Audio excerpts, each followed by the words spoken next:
Welcome to Art Bell, Somewhere in Time, tonight featuring Coast to Coast AM from September 26th, 1996. From the high desert and the great American Southwest, I bid you good evening, good morning across all these many time zones, from the Tahitian and Hawaiian Islands, racing eastward toward the Caribbean and the U.S. Virgin Islands, south into South America, north to the pole, worldwide on the Internet. This is Coast to Coast AM. I'm Art Bell. And in a moment, Dr. Jesse Marcel Jr. from Montana. And he is a doctor, and he is in practice now. And he's got to get up early in the morning, so we've got him for about an hour, and we are going to make the best use of the time we can. So that coming up in a moment.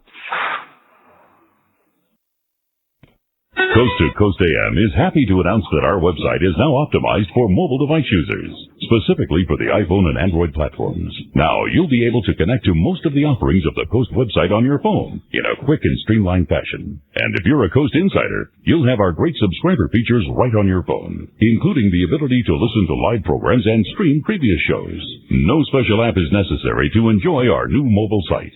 Simply visit coasttocoastam.com on your iPhone or Android browser. Now we take you back to the night of September 26th, 1996, on Art Bell, Somewhere in Time.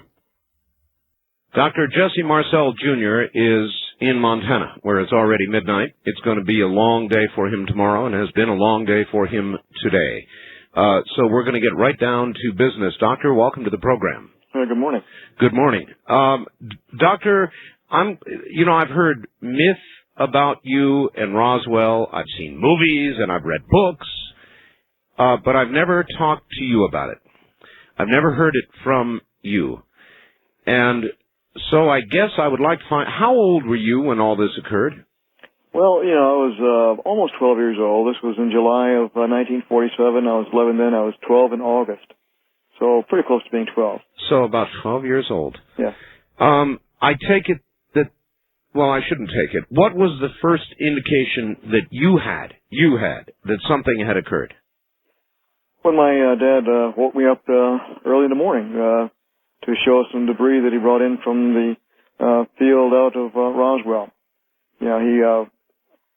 He'd left earlier that day or maybe the day before. I don't really recall now, but when he came in, he came by to the house. He woke my mother and myself up to look at some metal fragments and debris that he and another fellow found out there northwest of Roswell.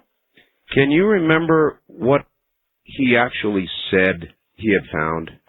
Well, I don't want to put words in his mouth, but I think he said that this was part of a flying saucer or something to that effect. At that time, I really wasn't quite sure what a flying saucer was, but I certainly later found out what the connotation was. Well, at 12 years old, I guess the phrase flying saucer would at least get your attention. Oh, yeah. So you went, obviously, bounded out of bed, I'm sure. Were you in bed at that point? Oh, yes. It must have been 1 or 2 o'clock in the morning. Certainly very late. I'd been asleep for several hours. Oh. So, no doubt, you bounded out of bed and went to take a look at what was downstairs. What had he done? Well, what he did, he came in and he wanted me to help him unload some boxes of this material from the car. We had a 1942 Buick convertible. So there were boxes of it? Yes, And so I went outside, helped him unload a couple boxes of debris, and what we did, we just dumped it on the kitchen floor. And he said, I want you to look at this, something very unusual. Look for some electronic components, like vacuum tubes or resistors, condensers, wires. There wasn't anything like that. And I guess the next step is, we wanted to see if we could put some of this together. There's a lot of metal debris, and see if we could put it together like a jigsaw puzzle and make some sort of a outline out of it. Right. But, of course, you only had pieces of a far greater puzzle, I guess. Oh, yeah. There was far too much of it to do anything like that with, and certainly there wasn't anything that could be construed as electronic, no electrical wires or the other components, no. How would you describe it as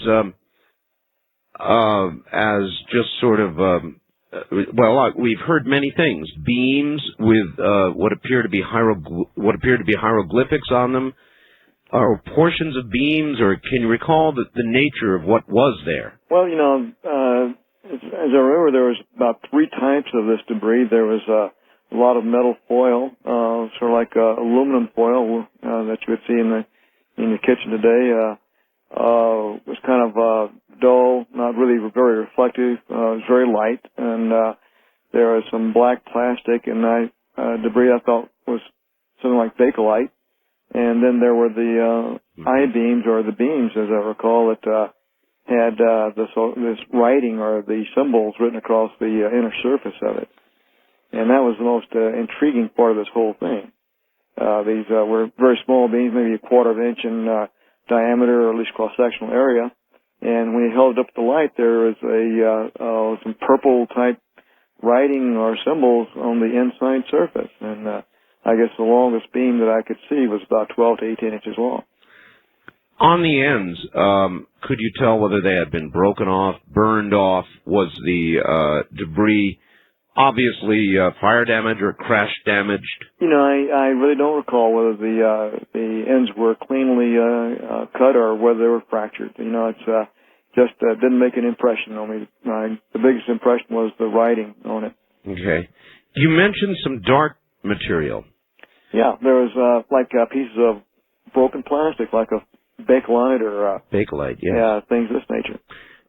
Did you happen to look at the side of that and notice whether it was finely layered material or it was solid? The plastic? Yes, sir. No, if you wanted compare it to anything, it looked like a broken phonograph record. Pieces of the old broken records. Uh-huh. It didn't seem to be layered or anything like that. Okay.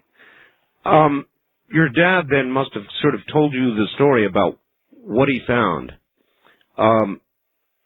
Did he only tell you about debris, or was there ever mention of more, what would be considered to be a craft or anything more? No, yeah. The only thing he mentioned was the debris. He said he had picked a portion of this material up with another gentleman out there, and actually it was a friend of our family. I think his name was Cabot at that time. Mm-hmm. And they were heading into the air base with the material, and since our house was on the way to the air base, he swung by the house to show it to my mother and myself, as he considered it to be so unusual.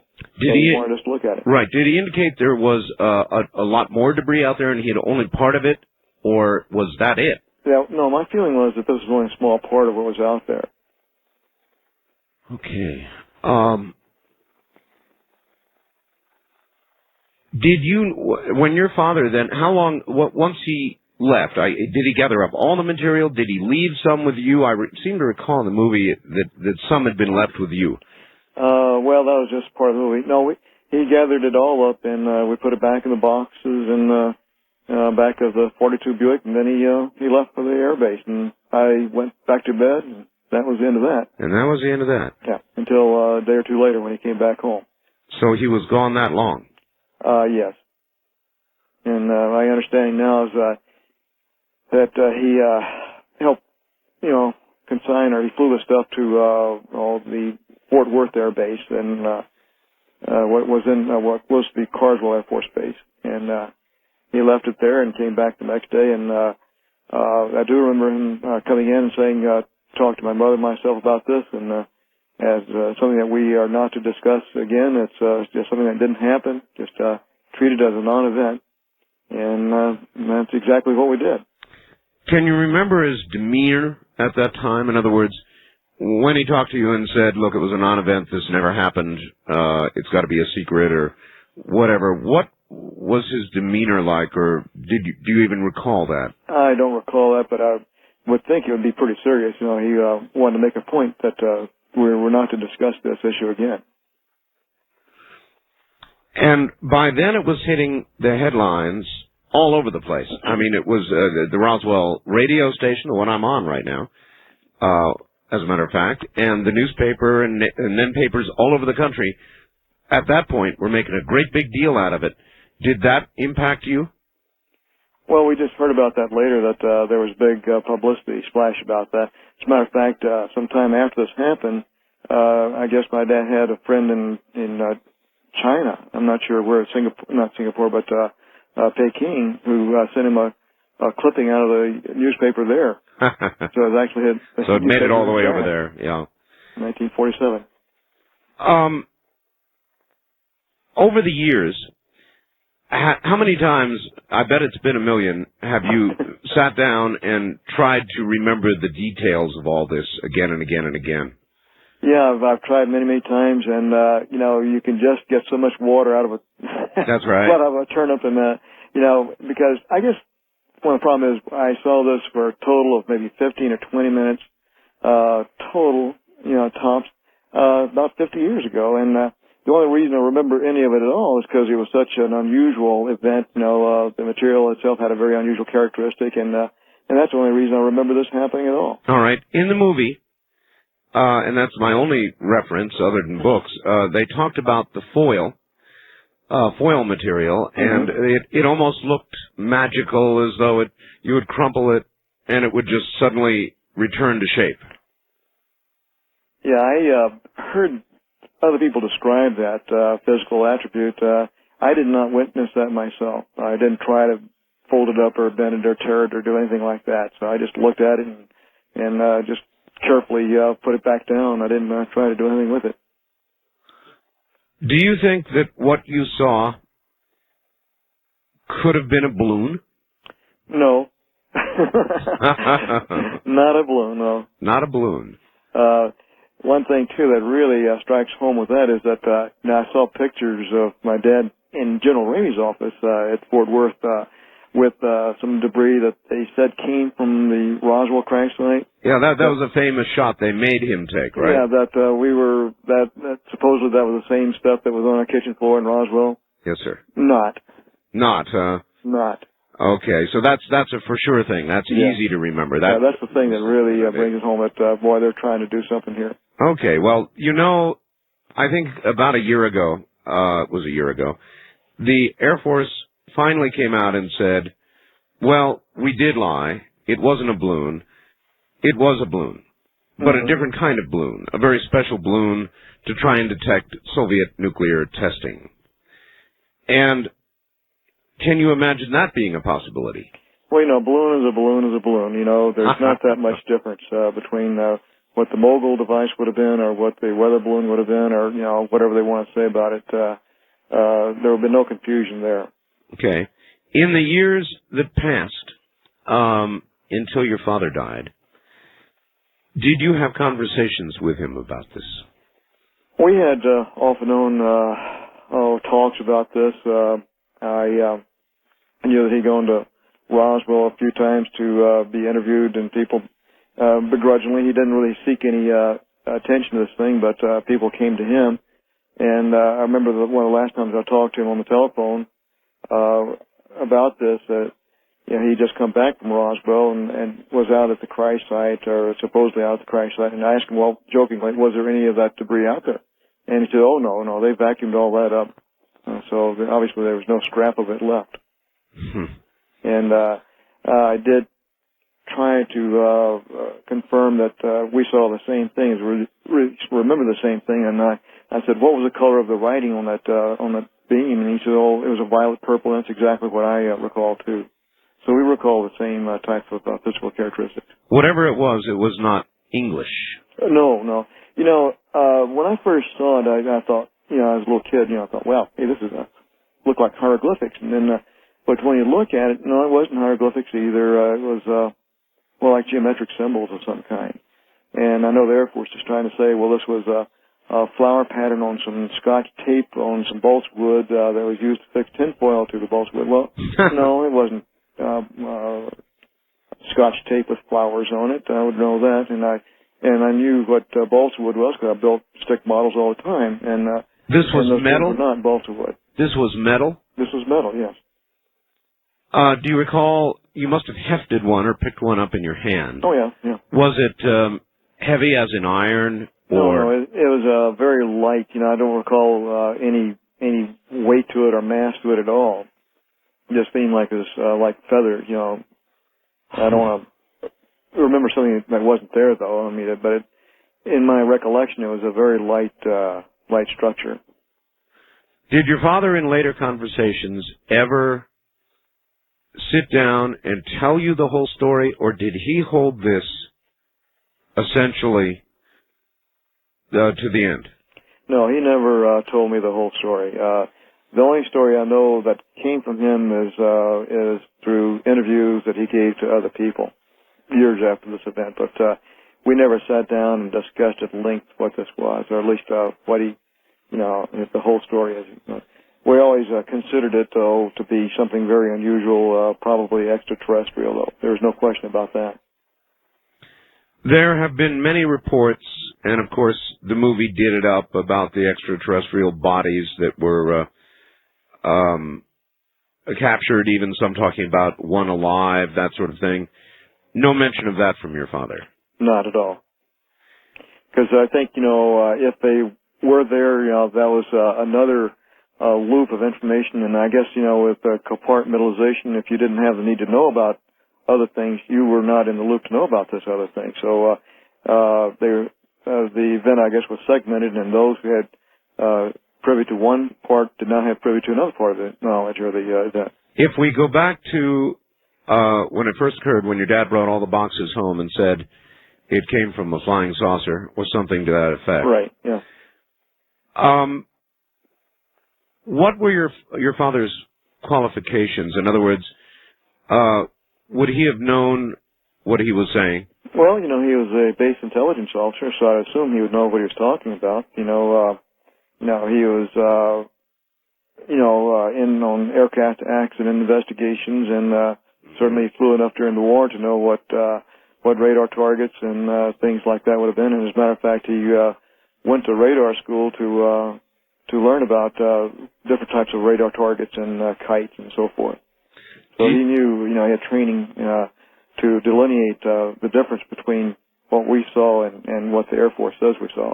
So that was a man who would have known exactly what he was seeing. Yes, exactly. Or at least for certain what he wasn't seeing. Yeah, exactly. What about your mom? How did she take all this? And did you notice after your dad came back that there was any difference in your mom's take on everything? Did she suddenly quiet down about it? Well, we just didn't discuss it to my memory. This is going back a long time ago now, and I don't really recall that it really had any big impact on our lives at that point, because we just forgot about it. I said, well, this is what happens. Just forget it. Over the next few days, well, let's see, this occurred in July, so you weren't in school then, were you? That's correct. Had the story ballooned, and was it big by the time you did get back to school that year? No, I think it had been pretty well buried by that time. Buried by that time. When did the interest or the rush of interest come back, and people began trying to interview your father in the press, trying to get as much as they could from your father? Well, not for years, no. As a matter of fact, the first interview I know that my dad officially gave to was Stan Friedman, and that was in 1978, I believe. Stan is a good friend. He's a very, very nice guy. Mm-hmm. Very nice guy. Of course, nobody thought to take photographs or anything like that at 1:30 or 2 o'clock in the morning. No. No such thing as a Polaroid camera then, or even a camera that we had in the house. Yes. I just wish, I tell you what, had we kept a piece of it for souvenirs, we would not have it now.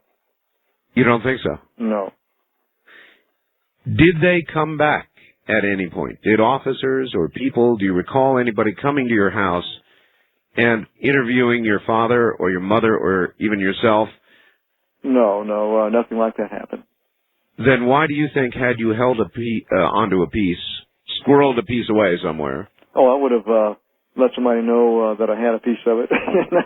Like every kid in the world would. Yeah, that's right. And I don't think I'd have it now. There have been stories that there were large crews that went out to, in quotes, vacuum up the area. Mm-hmm. Do you know anything about that?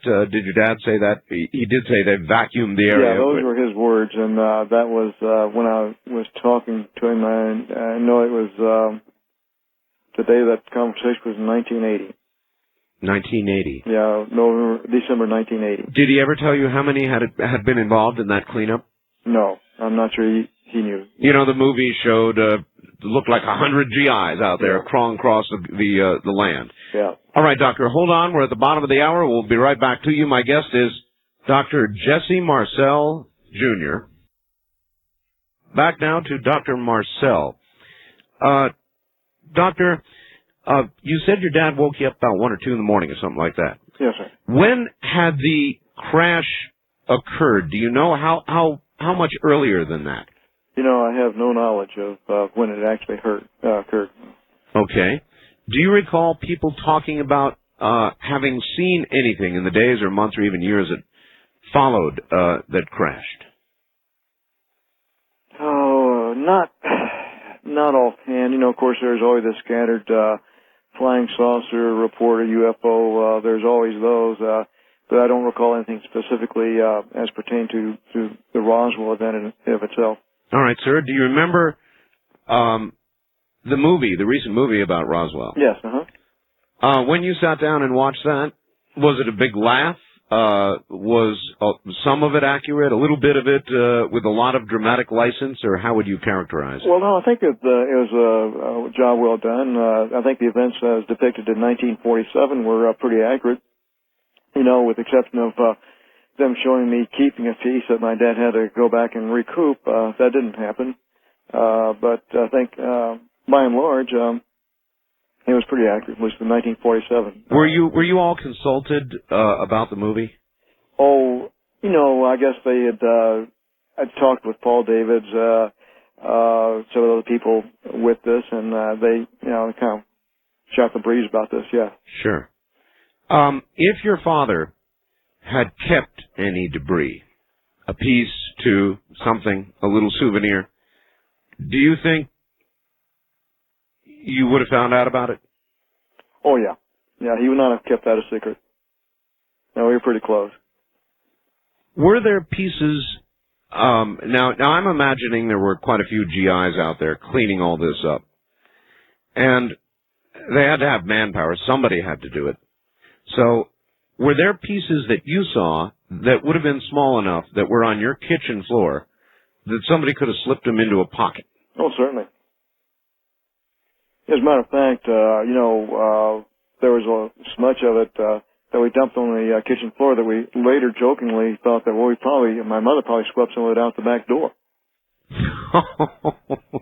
In other words, a few little pieces might have been left from gathering them up. As a matter of fact, about that time, approximately, we had laid a concrete slab in back of the kitchen door to mount a Bendix washing machine on, and oh no! And we thought that, well, you know, if this happened before we laid that slab, there might be some of this underneath the slab. But I later talked to my dad. He said, "No, we laid the slab after this happened." So no such luck. Very like Jimmy Hoffa. Yeah. So that was done afterward. Could there be? Do you think there could be something left under that slab or around that slab? Well, you know, it wouldn't be under it because the slab was laid before this happened. Oh, okay. And, you know, right now they built an addition to the house over where the slab was, so that's pretty well under a building right now. Uh-huh. Is there anything about all of this that you recollect that you have never told anybody from the press?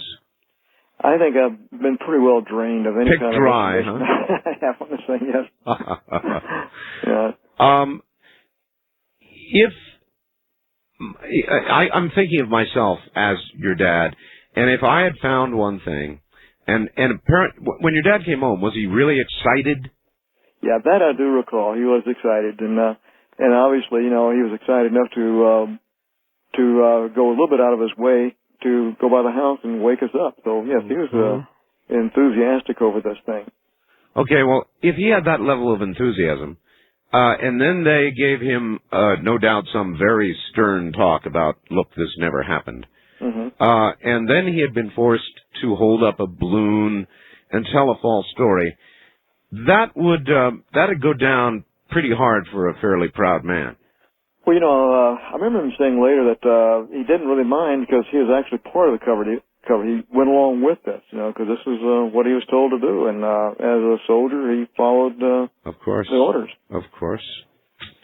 But still, to stand there with a balloon and to tell something that wasn't true would have gone down it could not have been easy for him. Well, I guess inwardly, I'm not sure what effect it had on him. Outwardly, it didn't seem to bother him any. What kind of dad was he? Was he a strict disciplinarian? No, he was very generous with me. I was the only kid, spoiled brat. Got just about everything I wanted, and no, he was a very generous, very warm person with me. Doctor, has all this in some way affected you now in life? I'm sure that everybody who knows the name Marcel asks you questions about this. Have you developed an interest in the subject, or have you gone the opposite way? Well, what I do is, since this happened, I surmise that we're not alone in the universe, so I am a very avid astronomer, and I read everything I can about cosmology, and that's why I find that Martian meteorite so intriguing, because this is the first crack in the door where they're being able to prove perhaps that we are not alone, that there is certainly life forms elsewhere, and as close as our doorstep on Mars. So you are interested. Is this something that you developed later in life, or? No, this has been since that time. Since that time.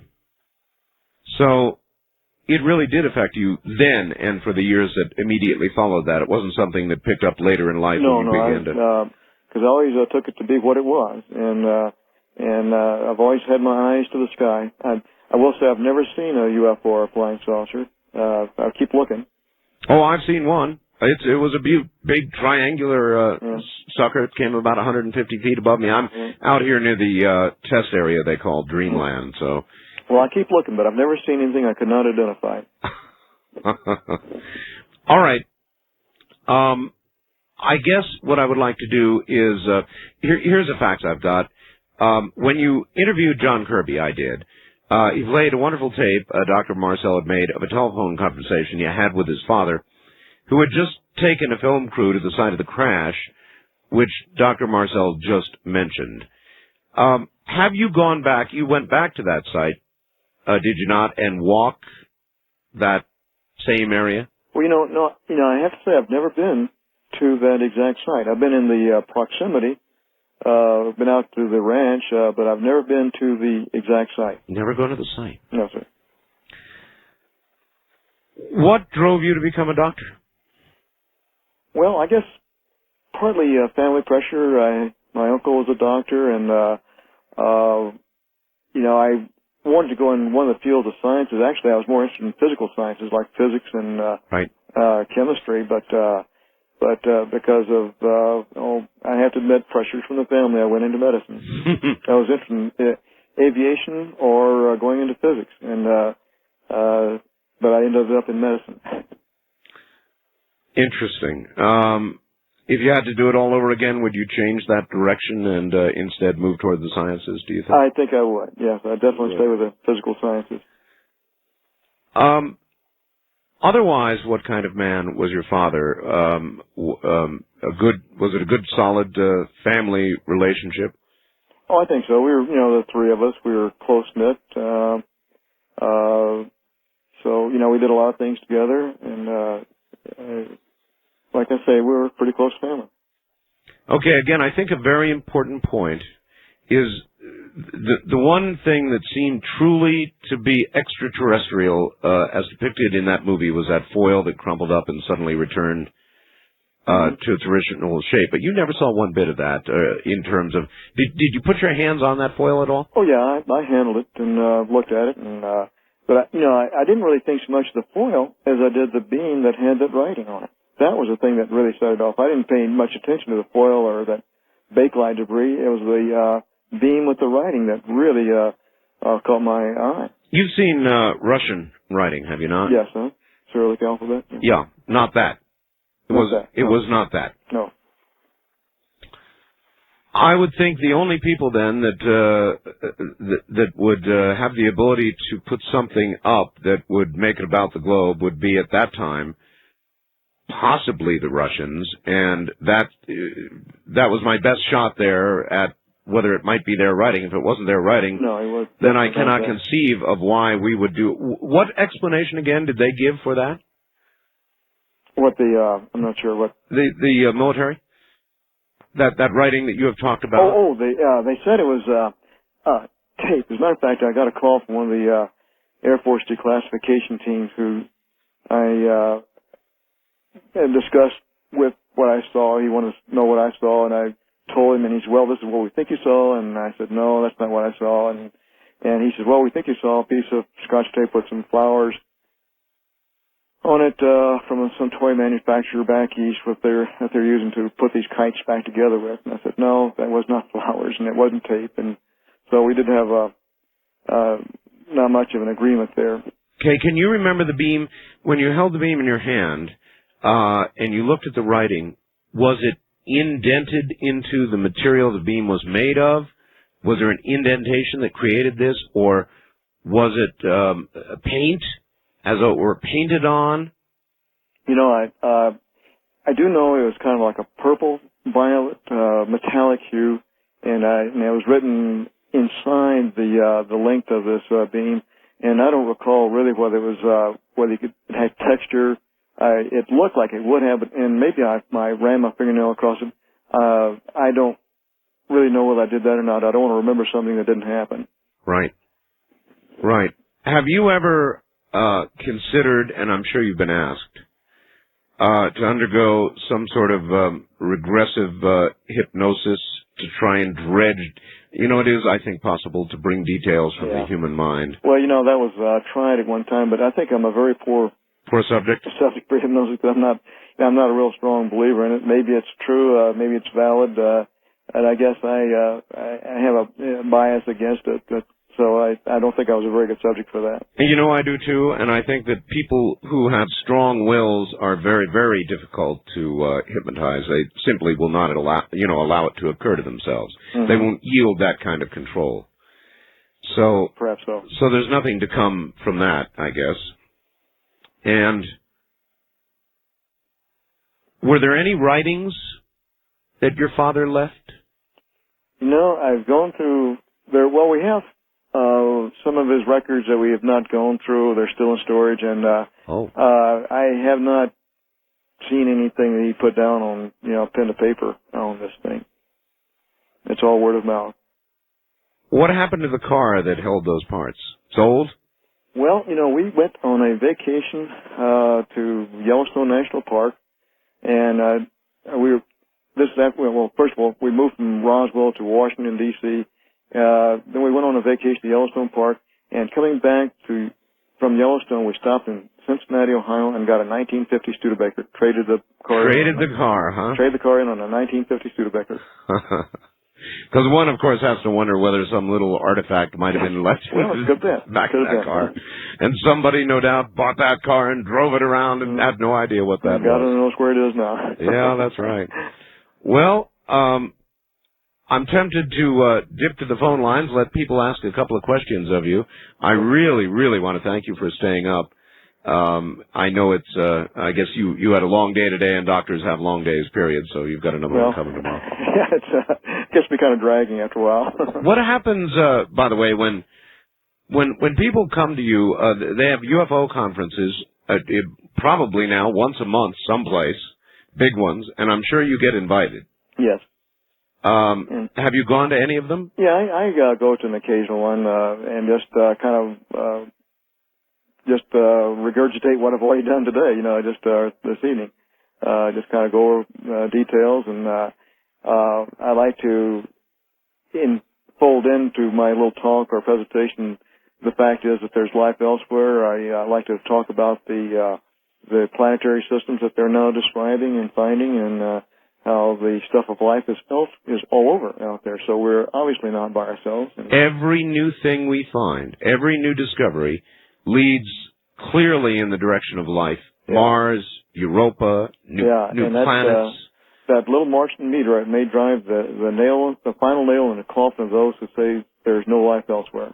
Were you surprised the other day when you heard the Clinton administration has scratched plans for a manned trip to Mars?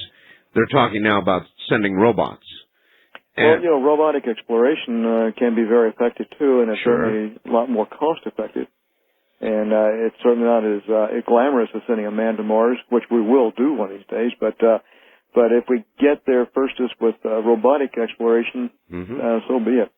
Because that can yield extremely valuable information, too. Have you looked at some of the research done by the likes of Richard Hoagland, the monuments of Mars, the face on Mars, so forth and so on? Well, it's fascinating. Isn't it? It is indeed. And to consider that there was life millions of years ago at the microbial level says to me, had there been a different atmosphere, life, of course, could have come and gone and left monuments that we now see. And for all we know, we could be ancestors of that life. I think Mars, the conditions right for life died too soon for any advanced civilization to have developed. If those monuments on Mars are really what we think they might be, they have to be put there by extraterrestrial. So you're outside of the solar system. You're really almost a firm believer, then, aren't you? I am absolutely a firm believer. How do you now remember your dad? As just a very good father and family man? Well, as time goes on, you tend to remember the good things and forget the bad things. And, yes, I remember him very warmly now. And I certainly miss his presence. Yes, indeed. Well, it's been... kind of regret, because I'm having to take the heat now that he took for so long. And That's right. And poor old you were just 12 years old. Yeah, just a little kid. Here it is, 50 years later. A little foggy-eyed at 1 or 2 in the morning and trying to always recollect things from that. Yikes. Right. All right, let me take one quick call and see if somebody's got a question for you. Wildcard line, you're on the air with Dr. Jesse Marcel. Hello. Hi, how you doing tonight, Art? Fine. Where are you, sir? I'm in Las Vegas. Las Vegas, all right. Yep. I just am fascinated that you're having Jesse on the show tonight, Junior. It's beautiful, and I was just wondering, when he handled any of that material, did he get a hold of any soft materials, and did he get sick later, him or his dad? All right, that's good. Did anybody get ill or anything at all unusual that you would attribute to the handling of that material? Good question. People asked that about this, but no, there was no unusual events there. They asked me, did it have any strange odor? No, I don't recall anything like that, and certainly no sickness that I could attribute to that. No strange viruses, I guess. Again, going back to that material, the anomalous material that seemed to snap back into shape. If you didn't do that and you didn't note that, the movie, I'm trying to recall, had some young lady, I think, who did that, and the details are kind of foggy right now, but did you hear anything at all about that? Not at the time. This only years later when they started, when people started coming out talking about this, did that attribute become known to me. Oh, I do remember that my dad saying that he had one of his men take a sledgehammer and try to indent a larger piece of the metal and couldn't even scratch it. Of the very light aluminum light? Yes, I remember him saying that. But as far as the metal with the memory, I don't recall him ever saying anything like that. But I heard other people talk about that, but not for years after this. So it's possible that was myth. I didn't witness it. You didn't witness it. Well, what I really do appreciate is you're coming on here and telling us what you did witness. And now I know, and now everybody else knows. Doctor, it has been a distinct pleasure. I know you've got a very, very long day coming up. Well, it is, unfortunately. I would love to continue this for hours, but unfortunately, the hour grows late, and early morning hours are coming up to me right now. So, Dr. Marcel, thank you. Well, thank you very much, Art. Take care, sir. That's Dr. Jesse Marcel, and he's the man who was there. And so there you've heard it, his own words. And that may help some of you separate myth from reality. And it sounded very much to me as though he didn't embellish a thing and told us all he could remember. Let me tell you how unusual a night we're having. There was, as you know, a full moon eclipse. I saw it. It was a red moon. Incredible. It is a big full moon out there tonight. There are magnetic storms washing over the earth as we speak. I'm a shortwave person, as you know, and I monitor generally a lot of frequencies, and the broadcast band is down, propagation is down, WWV on 5 megahertz is barely audible. We must be awash with radiation. That's all I can say. It's one of those nights, one of those full moon nights, and it is kind of strange out there, so I would say buckle in and get ready for just about anything. In the Middle East, we are trying to arrange, everybody's trying to arrange peace, because they have what could turn into a civil war going on there. 55 dead, if you count those dead on both sides, Palestinian and Israeli. And I don't know, I don't think this is going to work out. It was all about a tunnel near a holy place. The tunnel is still there. They're not going to remove it. There are tanks and helicopters now. The fighting continues. Egypt's president is trying to arrange a three-way meeting in Cairo, maybe on Friday. We're putting pressure on the Israelis and doing everything but criticizing them publicly. If you read between the lines, we have done so. And I'm not sure what to say about it, except that I never did think that it was going to work. I believe, as I believe Benjamin Netanyahu believes, that ultimately, and at least in our lifetimes, let me qualify that, in our lifetimes, and perhaps that of our children, the Israelis are only going to be sustained by strength, and that peace accords with the Palestinians and ultimately with Syria are not going to work. You can't make peace with people who want you dead, who want you to not exist. And it's not going to work. And it's not working. The Senate sustained the abortion veto, and so there shall be partial birth abortions. They will continue. The president signed the maternity bill, keeping gals in the hospital for 48 hours minimum. Shannon Lucid is back, reclining in a big chair so she can get reacquainted with gravity. Newt Gingrich is in trouble. Democrats and Republicans on the committee that is investigating him have voted unanimously to expand the investigation. However, it turns out, it will not be known until after the election. So it is bad news for Gingrich, but good news, I suppose, for Bob Dole, who doesn't need a disabled Newt Gingrich right now. We'll have to see where that goes. Democrats, of course, calling for him to resign immediately from office. A judge in San Jose, California, has sentenced Richard Davis to death, and Miller, in a statement just before he was to receive sentence, loud in court, that Polly Klaas had begged him not to do her as her father had done her.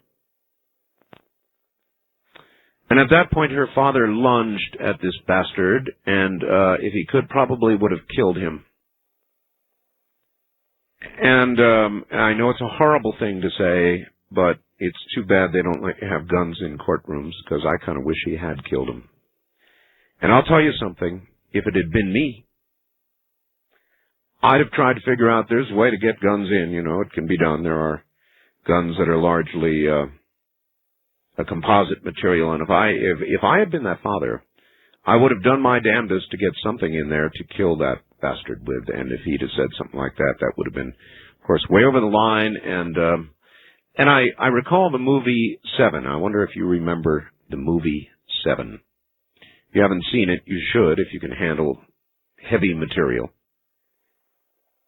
And at the very end of that movie, there was a police officer whose wife had been killed, and he was just receiving that information as he drew a bead on the killer. And it was a very dramatic moment in the movie, and you could see in that man's head the wheels turning, knowing he was a cop, knowing he couldn't put a bullet in this guy because he was a cop, but knowing that the guy at the end of the barrel had just murdered horribly his wife. And you could see him torn for a period of time. And had it ended any other way, I could not have handled it. He blew that guy away. And I would have too. And it's funny, when I saw that courtroom scene yesterday with Mr. Class, I thought of the movie Seven. And I thought, if I can tell you, I would have killed. Given any opportunity, I would have killed. Have you ever wondered about that? What would bring you to the point where you would kill? Well, that's an easy call for me. And I would have done it without remorse. Without remorse. Goodbye. Do whatever you're going to do in the next life. Be judged there, because you're out of here now. No 10 years on appeals here. I'd have strangled him. I'd have put something around his throat. I'd have broken his neck, or if I could have gotten a gun in, I'd have shot him. So I don't blame him, and I wonder how you reacted to it. Believe it or not, President Clinton is on the way toward a Nobel Peace Prize for what he has done in Bosnia. Wonder if they ought to wait until the troops leave, if they do as he promised, before they issue this. Because I've got a feeling that Bosnia is going to return to exactly what it was when we leave. If we leave. Maybe to keep the Nobel, the troops are going to have to stay there. I don't know. Here is the story, the Associated Press story. Thank you to one of my affiliates, on that 6-year-old child. Talked about that a few days ago. These days, a kiss isn't just a kiss, not even in the first grade. A 6-year-old boy who kissed a girl on the cheek was, as you must have heard by now, suspended last week on the grounds of sexual harassment. Jackie Prevet said the school overreacted to an innocent peck on the cheek by banishing her son, Jonathan, to a room apart from his classmates. Jonathan said the girl asked him to kiss her, that he was expressing friendship, according to the mother. Now, of course, insanity.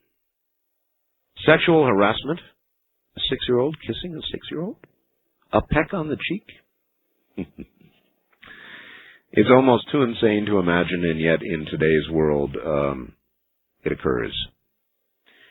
I asked you the other night, and will again this morning, to come up with a presidential promise. There is absolutely no reason for you to keep it. We know that nominees promise you anything and never deliver, so if you were going to run for president, what would you promise the American people to get their vote, to ensure getting yourself into the White House? What would you promise? No limits. No reason to keep the promise. I'm just asking you, if you were going to concoct a big one, you know, a really big one, to entice the American people to vote for you, what would it be? Kevin and Rebecca, listening to Kern in Bakersfield, sent me some emails, said, Art, here's a presidential promise for re-election from President Clinton. I promise a blonde in every bedroom. And I've got a couple little things here I wanted to read you. A boy was crossing a road one day when a frog called out to him and said, if you kiss me, I'll turn into a beautiful princess. Bending over, he picked the frog up, put it in his pocket, began to walk off. The somewhat agitated frog, at this point, spoke up again and said, "If you kiss me and turn me back into a beautiful princess, I'll stay with you for 1 week." Well, the boy took the frog out of his pocket and looked at it, thought for a moment, smiled, put it back. Well, now the frog was getting really quite huffy, cried out, "Okay, look, if you kiss me and turn me into a beautiful princess, I'll stay with you and do anything you want me to do." Well, he stopped again, took the frog out, smiled at it, put it back in his pocket, and proceeded apace. Finally, the frog began yelling, "What the hell's the matter with you? I've told you I'm a beautiful princess. I've said I'd stay with you for a whole week and offered to do anything you want. Why won't you kiss me?" The boy said, "Look, I'm an engineer.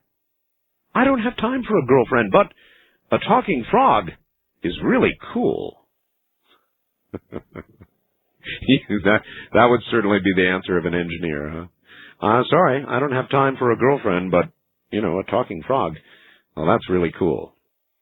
Then there's one more little one, and then we'll just open the lines and see what the night brings, but I thought this was cute.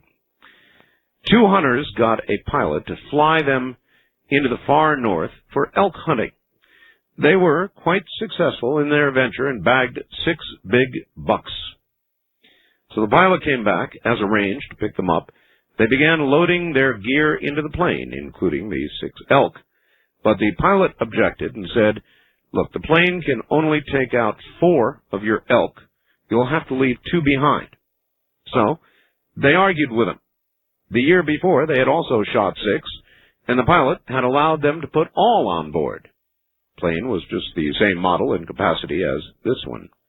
Reluctantly, the pilot finally permitted them to put all 6 aboard, but when they attempted to take off and leave the valley where they were, the little plane couldn't make it and crashed into the wilderness. Climbing out of the wreckage, one hunter said to the other, "Do you have any idea where we are?" Replied the other, "I think so. I think this is about where the same place the last plane crashed last year." By the way, one other little item, the Israelis, besides having terrible problems with the Palestinians right now, and the other way around, I suppose, are seeing UFOs. Massive reports of UFOs, egg-shaped spacecrafts, they say. And this is being reported in, well, as a matter of fact, this is an Associated Press article I've got. Some blame it on an invasion of American culture, but I think not. I think something is going on in the area of Israel, and I just thought I would pass it on to you. But the number of reports coming from Israel have quadrupled. I mean, there are just all kinds of reports coming from the Middle East now of UFOs. What do you make out of that?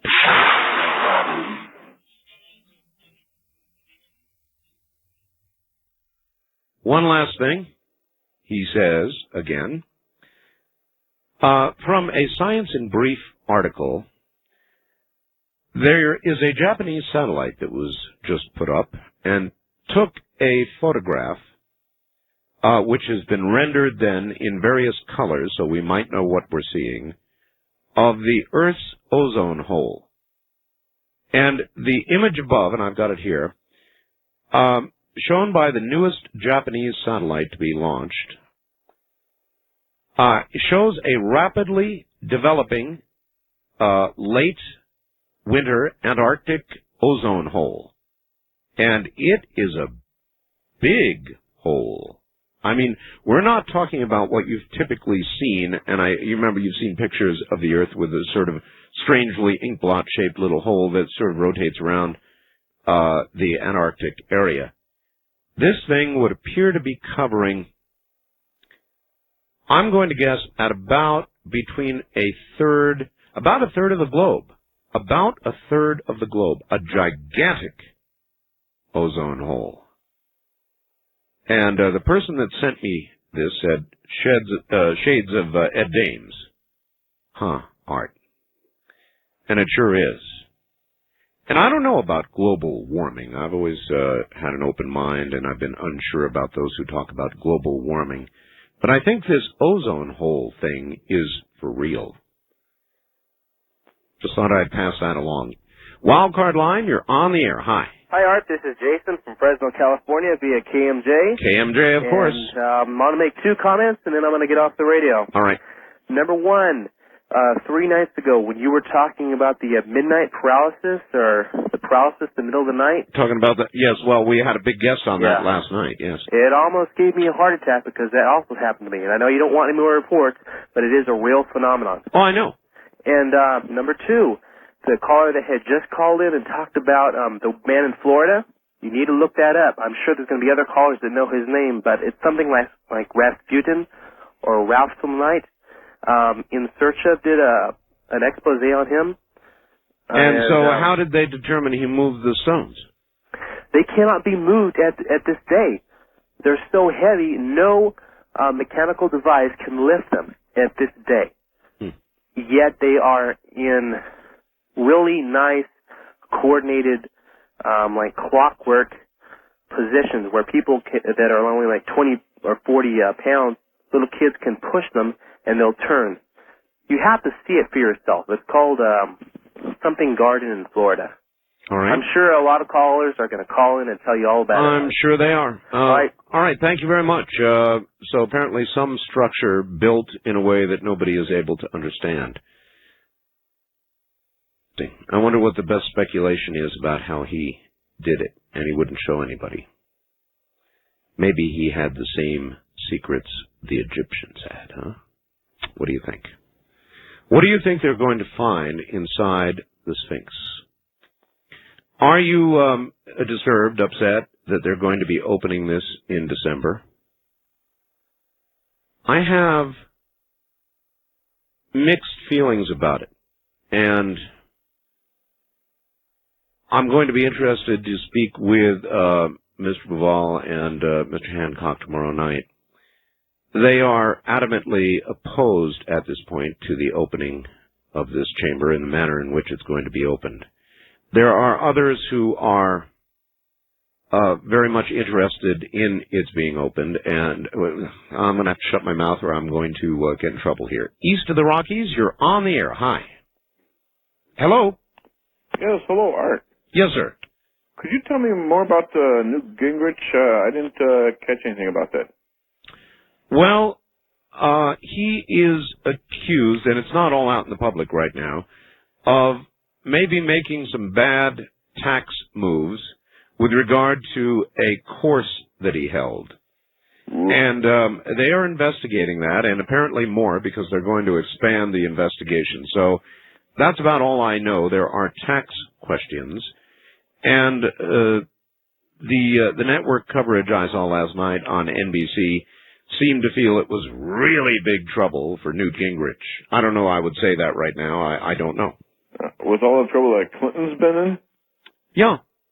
And now they want to hammer him? It's a good point. Well, there is a certain revenge factor here. You may recall the last Speaker of the House who had to leave. Foley? You may recall Newt Gingrich had quite a bit to do with that. Uh-huh. And I think there is a big revenge factor here. However, it's worth bearing in mind that the ethics committee investigating voted unanimously to expand the investigation. That means all the Republicans on it as well. So maybe there is something here. Okay, well, thanks, Art. I just want to let you know that I'm John calling from Milwaukee on... what station is this? What station is WTMJ. WTMJ. All right, thank you very much. That would be my take on it. It was a unanimous vote, and the Republicans on that ethics committee well understand the political implications of joining in such a vote at such a moment just before the election. So my inclination is to think, and I certainly don't want to, but to think they obviously feel there is something substantial to this, or they would have gone out of their way not to join in. Does that make sense to you? So I don't know. Tax problems? More from Mr. Gingrich? We will see. You're listening to live, unscreened, open talk radio on a full moon night with magnetic storms and more. It should be a hoot. Stay right where you are. All right, I can't go into a lot of detail on this right now for reasons that may become apparent to you tomorrow night. But there's some pretty heavy-duty stuff going on in Egypt with regard to the Sphinx and the opening of the chambers below the Sphinx. And there's a big struggle going on, and I got some calls earlier today, and there's a lot of things right now that, or for the sake of the individuals involved, I'm not going to discuss on the air tonight. But I am going to tell you this. Nearly anything can happen tomorrow night. As you know, in the first hour of the program, I've got Zachariah Sitchin's scheduled. And in the second hour, beginning in the second hour, Graham Hancock and Robert Boval are going to be here. And I wish I could tell you more right now, but it might disturb things, so I'm not going to. But I can tell you there is a great power struggle going on, the likes of which you can barely imagine. Some reading on Richard Hoagland's webpage, available through mine, might go some way toward explaining that to you. First-time caller line, you're on the air. Hi. Hi, I'm Mallory Cross in Missoula, Montana. Well, hi. Shall I give you my phone number? Is this the Art Bell program? This is Art Bell. No, don't give us your phone number. What? You'd be giving that to millions of people. You don't want to do that. Okay, well, you mean I'm actually on the radio? Yeah, hear me. I'm calling about tomorrow night, the pyramids, yes. Graham Hancock and Robert Duvall. Because I just moved here from Spain. Yes. 3 months ago, and I wrote him a letter when I read his book in June, and I have 2 books, but he hasn't answered. Maybe he didn't get it. I have 2 books about pyramids found in South America. Would you turn your radio off for us, please? Oh, yeah. Does that confuse it? Yes. I have a book written in 1935 that's a diary of a man who went in with a group, and they found somewhere between Brazil and Venezuela pyramids with perhaps survivors they thought might have been the slaves of the people who built the pyramids, surrounded by such high mountains. Nobody could ever figure out where they were after. And they found gold objects, and they found all sorts of things about the pyramids related to the kind of thing he wrote in his book. Well, as a matter of fact, I want to communicate with him. All right, well, he'll be here tomorrow night, so call in. Yeah, but I've been calling you for 1 hour and 1/2 every few seconds to get through. And that's why I called. That's why I want you, at least, or somebody, to have a way that Hancock can contact me, because I have another book about the... Okay, well, you heard about the stones in Ica, Peru that have engravings on them from the time of the dinosaurs? Yes, I have. I have that book in Spanish. Okay, ma'am. Yeah. You're going to have to communicate with me in another way. I'm the only one here right now. I can't take your number. Okay, can you give me some other way to communicate with you? Yes, call this number before the show tomorrow. Yeah?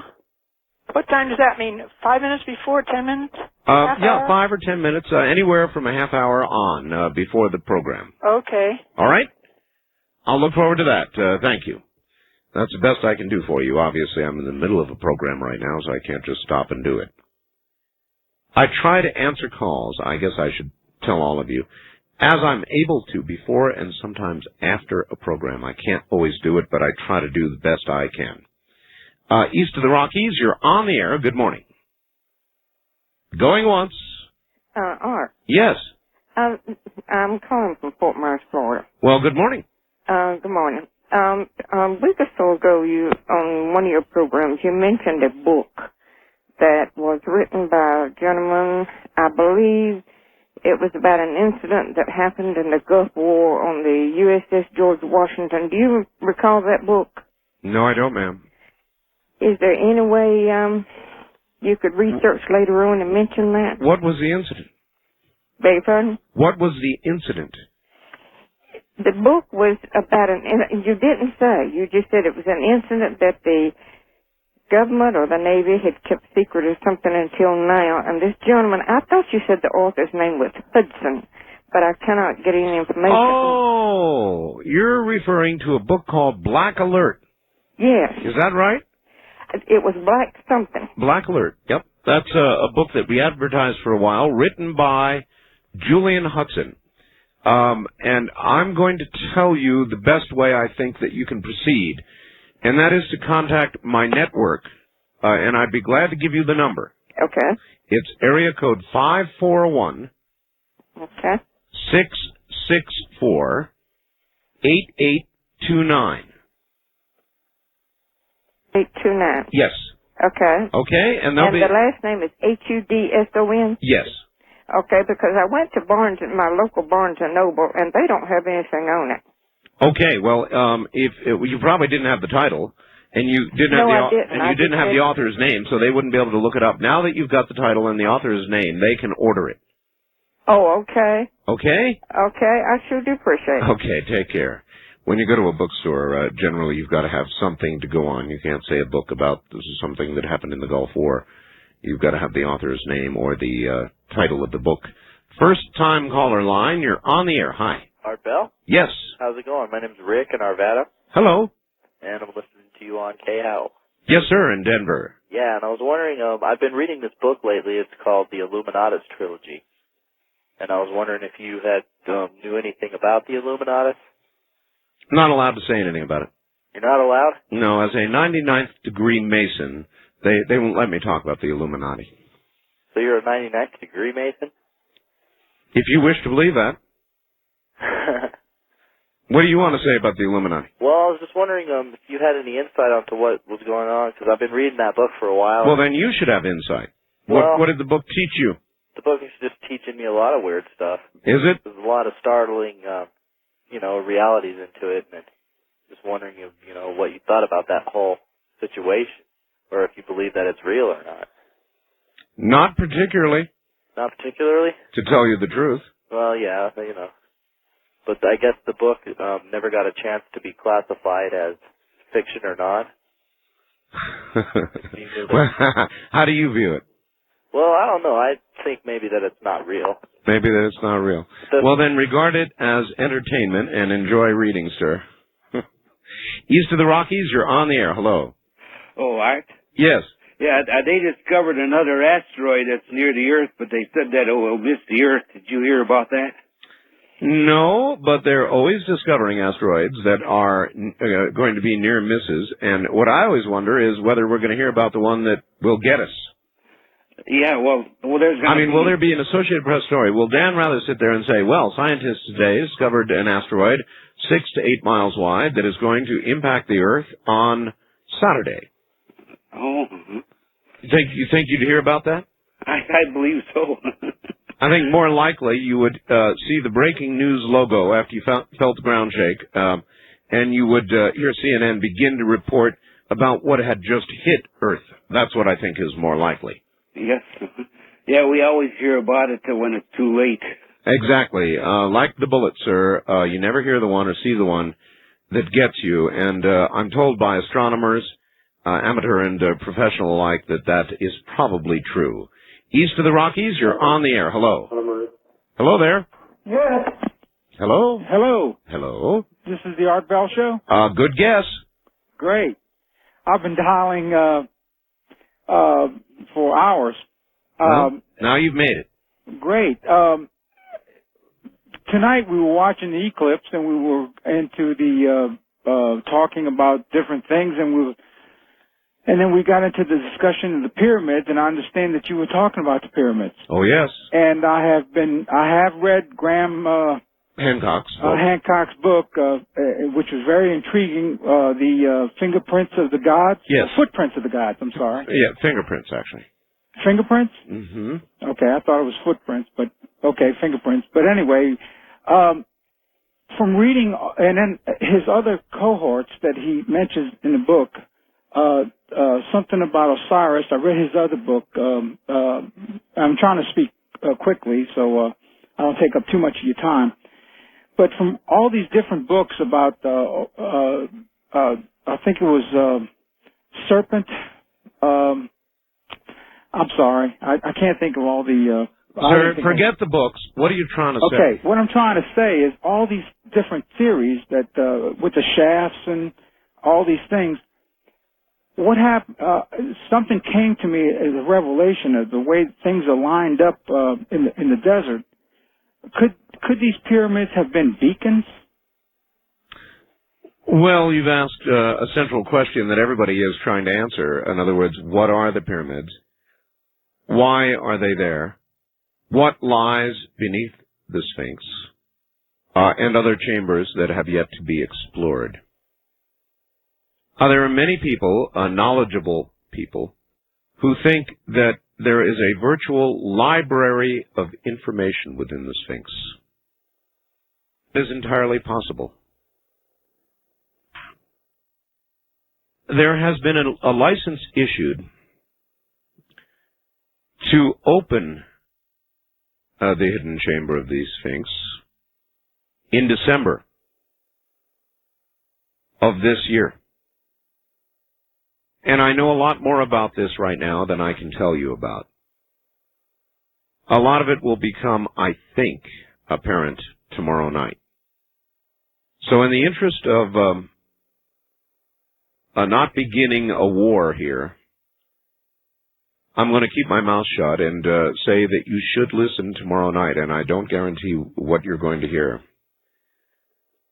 If that sounds overly dramatic to you, I'm sorry, but I'm trying to give you some sense that there's something dramatic, very dramatic going on without getting into it for the sake of the fact that by tomorrow night it may be resolved, and I only hope that it is, or it's going to be one rough ride tomorrow night. First time caller line, you're on the air. Hello. Yes, this is Nathan calling from San Antonio with the mighty WAI. Hi there. I have a couple of questions. Okay. You mentioned about the tones the other day, and I had gotten off work late. I missed the latter part of that conversation. What exactly were those tones that you were talking about? Well, you didn't hear the show? No, I missed the... okay, number one, you've got to turn your radio off or we can't talk. Okay. Can you do that? Yes. I'll wait. Okay. Jennifer, can you turn that down? Jennifer, thank you. Jennifer, thank you. Okay. There were some tones, an auto dialer, that broke into the middle of a conversation after 2.5 hours and began to auto dial a certain number. We traced that number, or I should say determined what that number was, and it yields a very strange tone indeed. So something was in the middle of our line after 2.5 hours of the line being open between Whitley Strieber and myself. Oh, I see. Okay, that's it. Interesting. Oh, yes. Okay. Well, in fact, there was a Whitley Strieber symposium up in Austin that I was going to go to. I heard about that. Had you heard about that? No. Oh, okay. I'd missed that. I wanted to go see that. Supposedly he was going to speak there. And I'd been understanding that he was from San Antonio, and I wanted to hear him. But he is, and I had him on the air for 3 hours the other night. You missed it? I did. I listen to your show all the time, and I love it. So you missed the show and you missed the symposium. Yeah. I do have another question for you. Do you mind? No, go ahead. Okay. When we decide actually to send a probe to Mars and explore it, do they have any landing sites that are picked? I would imagine that the Pyramids of Elysium, or whatever they're called, would be one major site, or those pyramids where the... Cydonia, sir. Cydonia is the region. Oh, Cydonia? Yes. But my feeling is they will not go to Cydonia. They don't want to go to Cydonia. I appreciate the call. They don't want to review with orbiting craft Cydonia. For some reason, NASA has an aversion to going back to Cydonia. You tell me why. First time caller line, you're on the air. Hi. Hi, Art. How are you? Fine. Good. This is Steve from Santa Barbara. Hi there. I had an idea. The gentleman you were talking to last night, he was talking about out-of-body experiences and how he could go anywhere. Yes. And I thought, wouldn't it be great if he could, go to that chamber underneath the Sphinx and, report to you what he saw? That'd be great. And I thought, he said he was pretty accurate when he was doing that with... 100%, he yeah, said. and maybe would it be possible that you could arrange that with him? Well, I mean, you have suggested it. I'm sure he's listening, so maybe he'll do it. That'd be great, because then we could find out more or less kind of a preview of what it would be. Well, I'm willing to take anybody's remote-viewed answer. We're going to know in December. And I do believe that it is going to go forward. So if you can remote view it, any psychics who want to make a rep for themselves, this is your chance. Those who travel out of body, those who have various means of divining these things, submit it to me now. Who knows, you might be right. Then you'll have a big rep after December when they find exactly what you have described. It is a wonderful opportunity. East of the Rockies, you're on the air. Hey, Art. Hey, sir. Art? Yes. Earlier you were talking about the movie Seven. Yes. Okay, at the end of it, did you may have to go back and watch it. He didn't blow him away because he killed his wife. He blew him away because the wife was pregnant and it was the baby he had cut out and had in a box. No, it wasn't. It wasn't? It was her head. Okay, we was watching it over the weekend, and a friend of mine told us that it was her pregnant baby. Well, you probably need to go back and rewatch it, sir. Okay, but well, the question I called about her... Anyway, it doesn't much matter, does it? Not either way, he had it coming. Yeah, and either way, I put myself in that position, and it's an interesting question. That is to say, hold on the line for a second, sir. What it would take for you to kill? Have you ever thought about that? I thought about that today. When I watched Polly Klass's father take what I could not have, I could not have taken that. Of course, they got him out of there very quickly because they knew that if he'd had an opportunity, he'd killed the guy, and I would have too. I can tell you right now, because I really have sat down and I thought about it. If somebody killed a member of my family, I would not, if I had the opportunity to settle matters myself before the police settled them, I would do that. And I'd let a jury of my peers decide my fate. And if it meant jail or worse, then so be it. If somebody broke into my house with intent on doing me harm, I would have no compunction at all about blowing them away. None. And I can assure you, if I were in a situation as Mr. Klass had been in, if I could have put my hands around the guy's neck and choked the life out of him, I would have done it.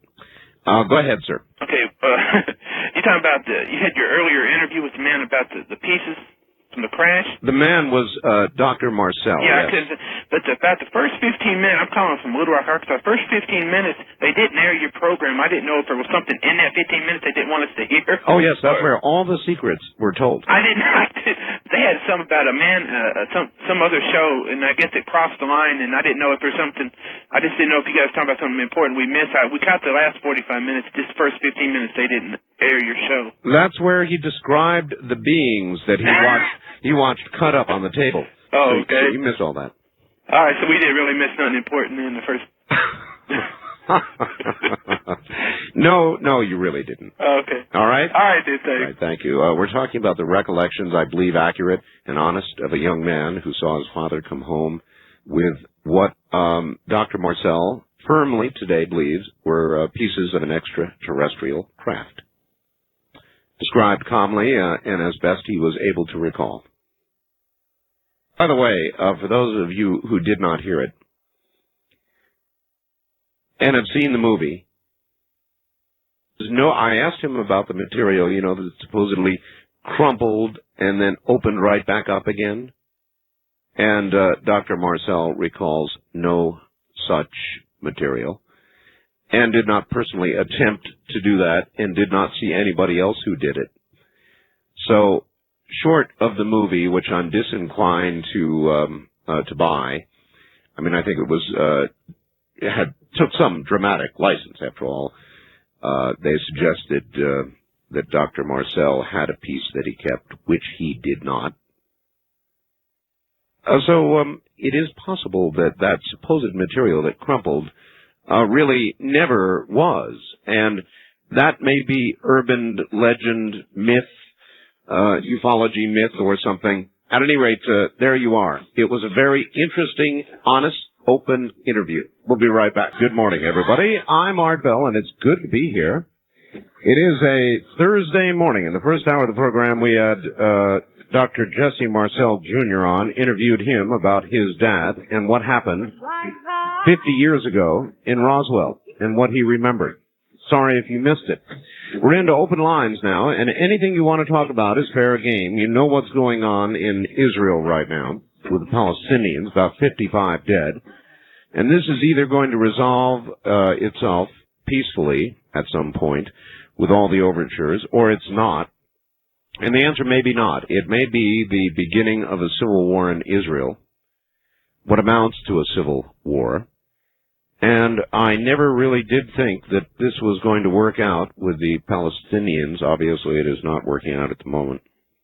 And I don't think in the long term it is, and I don't think in our lifetimes the Israelis are going to make any sort of peace with the Palestinians or the Syrians. But it's a horrible situation, and it continues. Now, we were told about some place in Florida, a very interesting place, last hour, and I, frankly, have not been familiar with it. Art, the place in Florida is called the Coral Castle.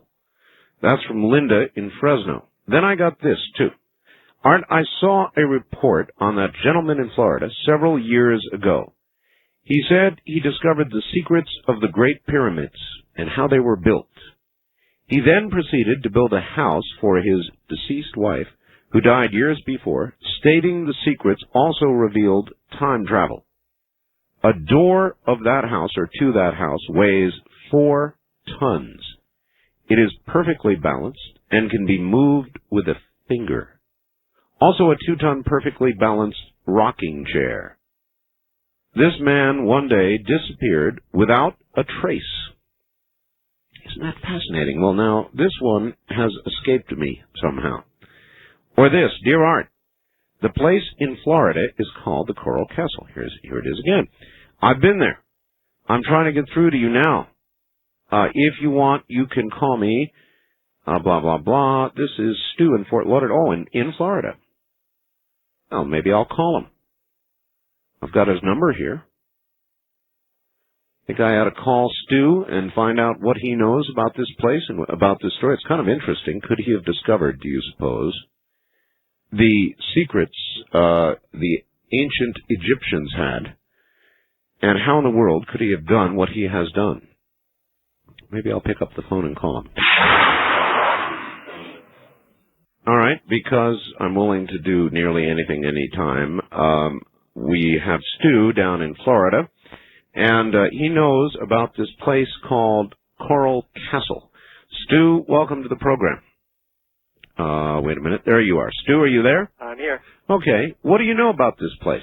Okay. Well, pretty much what the other fact you read was there's this very slight man from Latvia is where he came from. He was like about maybe 5'2", weighed about 105 pounds, and he built this house for his supposedly sweetheart.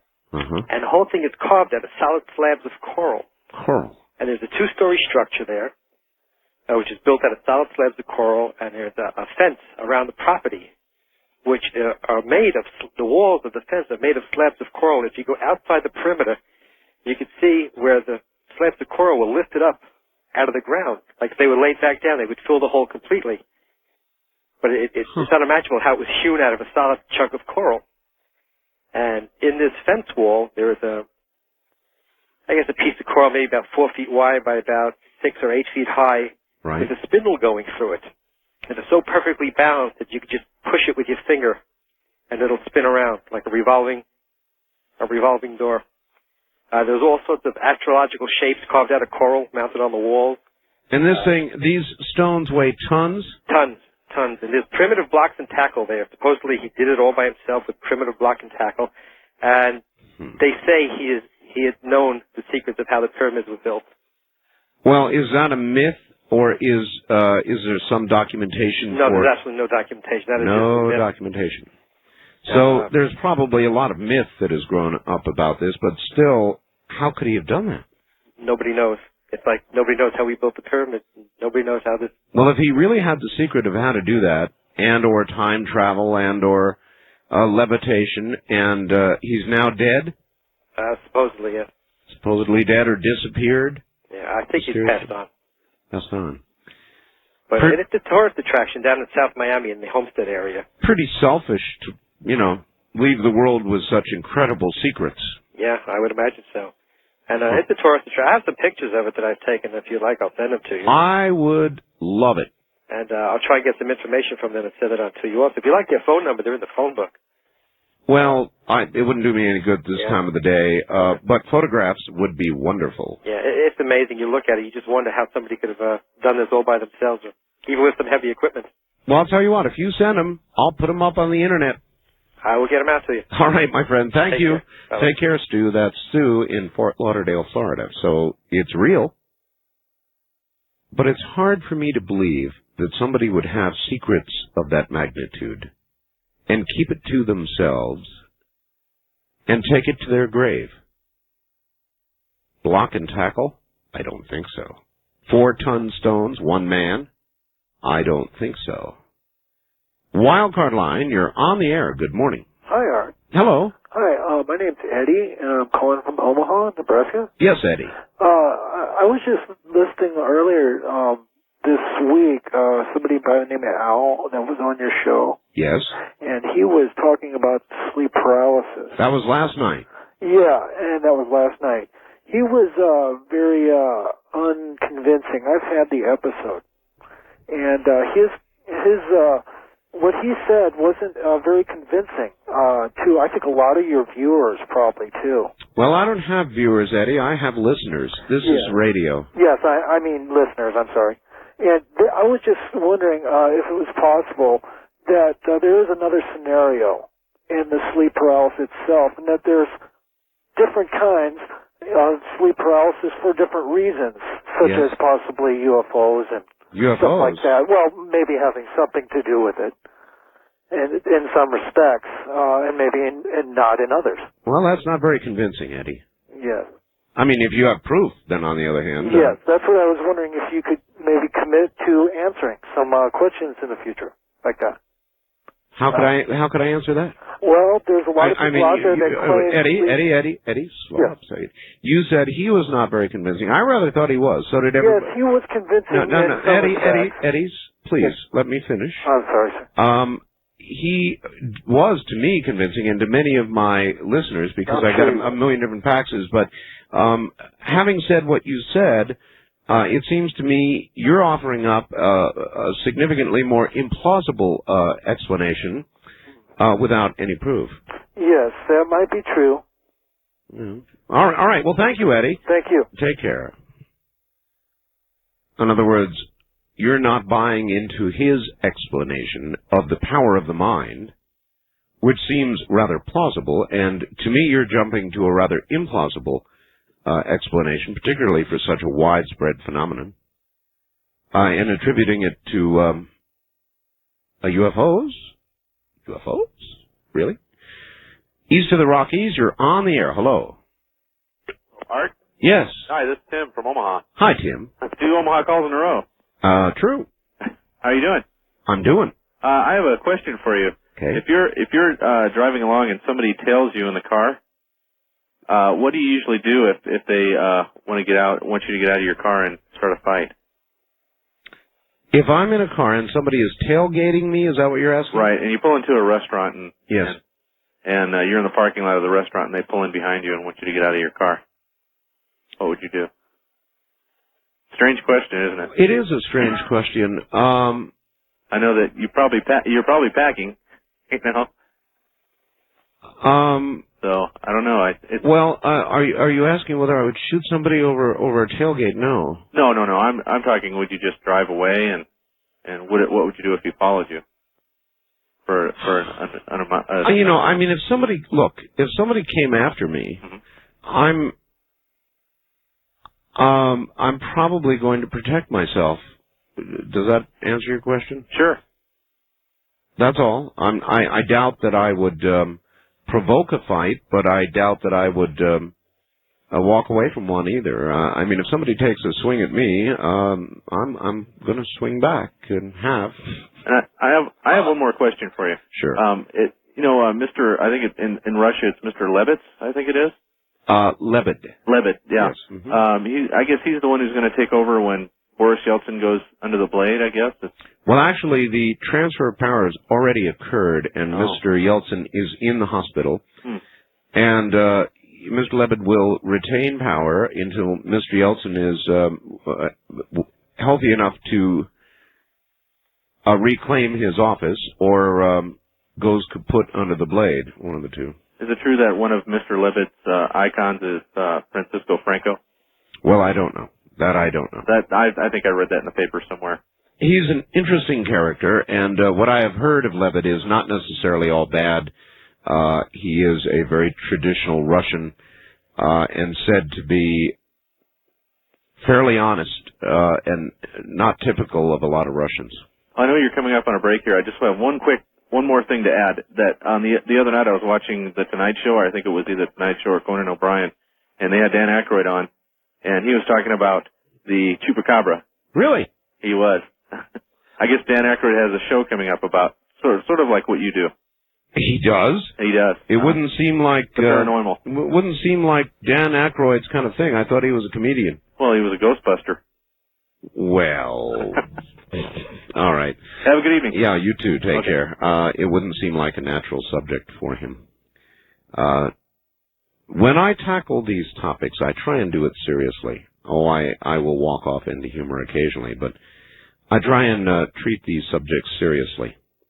And I would think that would be very difficult for Mr. Aykroyd. East of the Rockies, you're on the air. Hi. Hi. Hello, Mr. Bell. Yes, sir. Yes, sir. I'm calling from Galveston, Texas. Yes, sir. Yes, sir.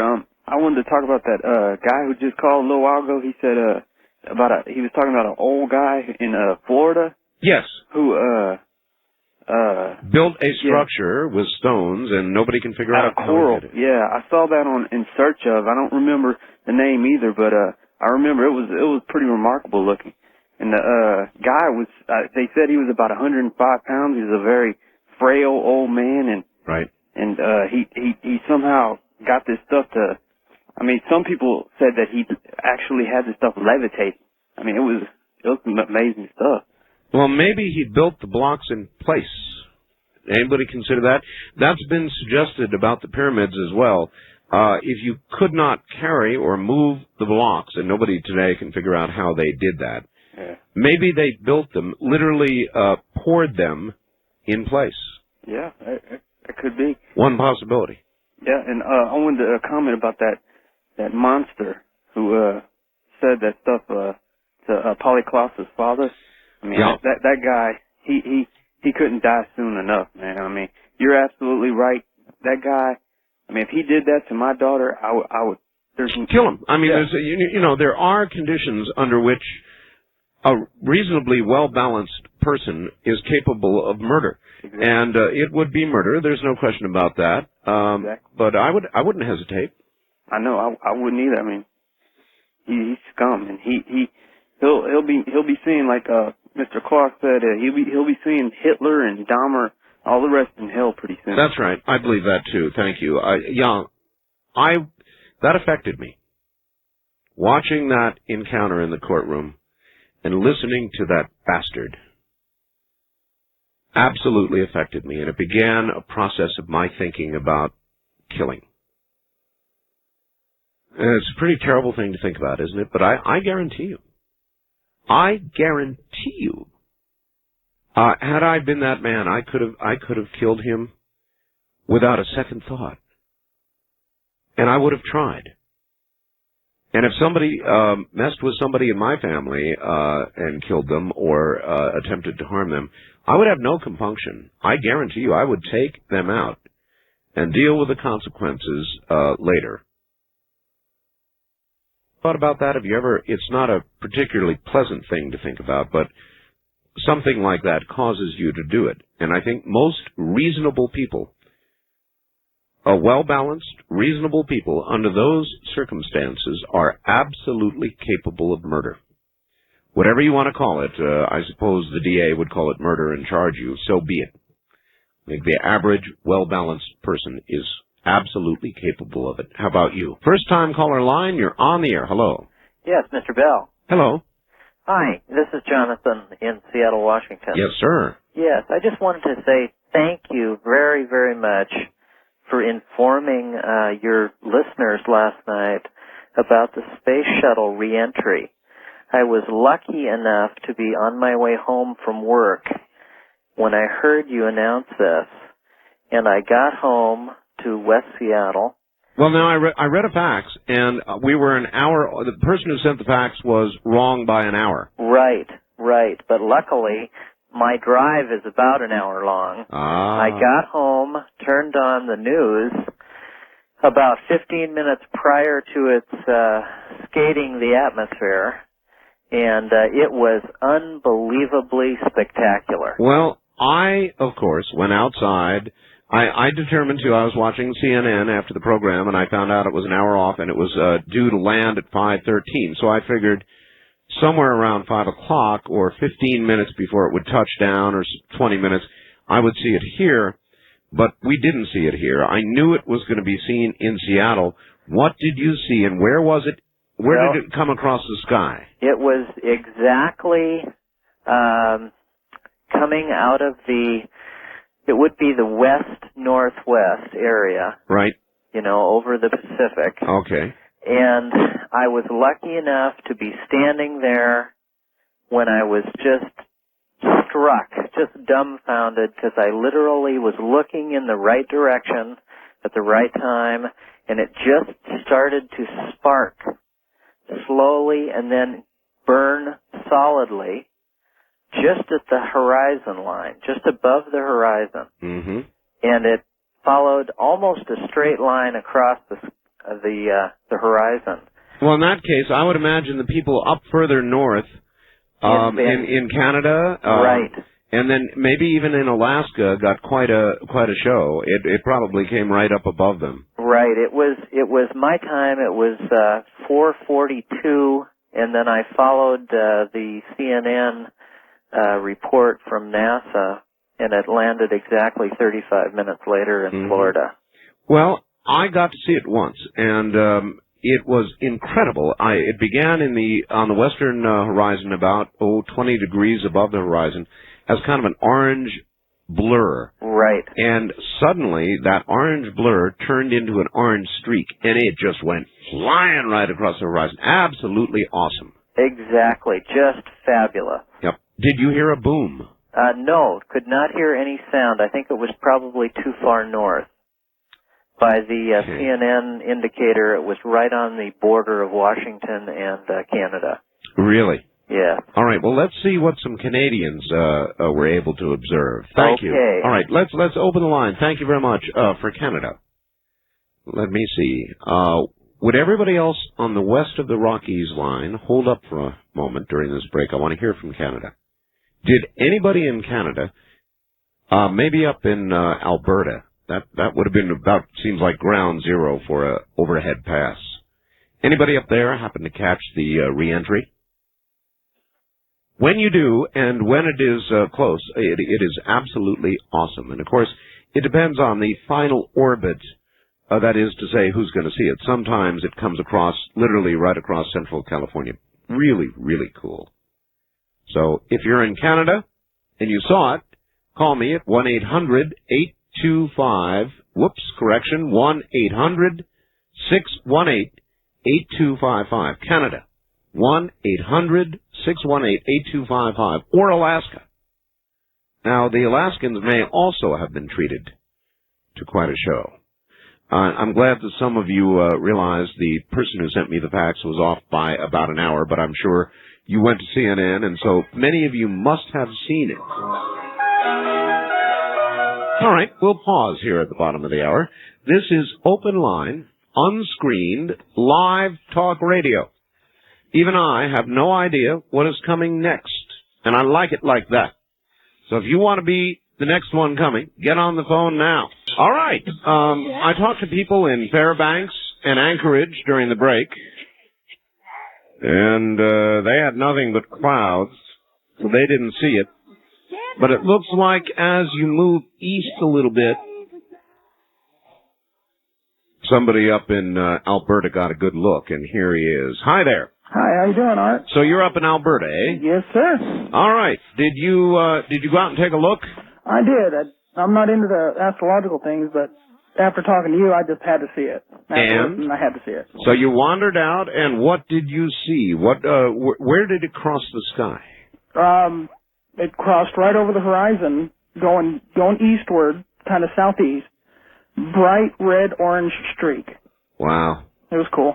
So it came, you'd say the horizon, it went directly overhead? Well, a little bit south of me. A little bit south, but well, that's what it looked like to me. I made it turned around in the building. You probably had the premier view then. Probably. Looked good to me. Yeah, it really is neat to see that shuttle come back. Yeah, I work graveyard shifts at an alarm company also. Oh, you do? Yeah. Uh-huh. And that beeping sound you wanted to know if it was an alarm? Yes.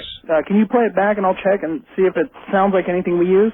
I'd have to go hunt up the number again. I did that the other day. You didn't hear it when I heard it, but I just wanted to see if it sounded anything like ours. Well, I hate to do it again. Maybe I will, though. I'll see if I can hunt up the number. Okay. All right? If it sounds like a bunch of really quick beeps with a pause between them, that's what alarms sound like. Yeah, it was obviously looking for a response of some kind. Yeah. Uh-huh, so that's my best guess. Thank you very much. So there you are. See, Alberta got a pretty good look. I thought Alberta would be about right. Now, the Alaskans would have had a good look had it not been for nearly total cloud cover over Fairbanks and Anchorage. First-time caller line, you're on the air. Hello. Hi, Art Bell. Yes. Hi, I just have a quick question on if you've been any those conferences up in Minnesota, UFO conferences. Have you been on any of those yet? Never. Never. I was wondering, do you know of any that's coming up? There was one just in Tampa, and I'm not frankly certain where the next one is coming, but they're coming almost on a monthly basis now. Okay. So why are you wanting to go to one? I'm going to the one in Minnesota on October 5th. Oh, I was see. wondering if you do any of those. Uh-huh. I have not yet. No. I have not yet. Huh. I'm sitting on a lot of things that I could be doing and I am not doing. Thank you. I'll tell you, I have heard in the last 2 days, I've heard from CBS that wants to do a story. I got a call from CBS, matter of fact, today. Strange Universe. Hard copy. 2 other major networks that I can't mention. I have heard from more networks lately. I've heard from everybody but Peter Jennings. I haven't heard from ABC. Let me put it this way. I've heard from every major network save ABC. All of them want to do something or another, and I have just not been, you know me, in television. I don't like TV. And these TV folks can't understand that. They just don't understand it. And I know how they feel. I mean, it is their medium and their baby. But I've always felt, I really have always felt, and I really still do, and you know, they really try to tempt you. I mean, we're talking money here. They try to tempt you into doing television. And I don't think it's a good idea. And, of course, I've been invited to a million of the UFO conferences, and I could be jetting all across the country all the time, and I haven't done that either. So I try to stay focused on what I'm doing here. And I have this feeling that if I go and try to do, you know, it's the Peter principle, that people will eventually rise to a level of incompetency or to a job for which they are not competent. And I like doing what I do here. And so I'm hesitant to go out and do other things. Maybe I'll someday get over that, I don't know, or maybe not. Wildcard line, you're on the air. Hello. KQMS, Southern California. Well, hello there. So if I go on vacation with you, do I get to follow you and Mona around? Well, I sure. really want to know, because if I don't, I'm not going. Well, are you going? If I don't get to follow you guys around and party with you guys, then I'm not going. I see. Well, we are there to meet with people, so yes. Because I want to watch you eat. You want to watch me eat? Yeah, I'm nosy. Well, I do copious amounts of that on cruises. Everybody does. I bet. I've seen those commercials. It's totally deadly. I mean, they feed you the best food. Really? The best food in the world, all you want, any time of day or night. Oh my God. And there is no way to go on that cruise without coming back with more pounds. No, seriously. I mean, you know, the Seriously. pyramids are there for many lifetimes. We only have you for one lifetime. Well, fortunately, it's this one. Uh-huh. So, you know, the reason I have to know is because I'm saving up to go to that Farsight Institute. Oh, are you? Yeah, and Going to become a remote viewer? Uh-huh. I thought it was really cool. You know what I really like about it? What? It's like half the metaphysical type thing and half scientific. You know what I mean? It's kind of like it's a metaphysical discipline with I guess a metaphysical experience with a scientific discipline applied to it, and yeah, I thought that made it really attractive to me. Yeah. Because, you know, I think people go really overboard on that New Age thing sometimes. They're kind of out there. Well, sometimes. Listen, Sometimes, but for example, the guest I had on last night.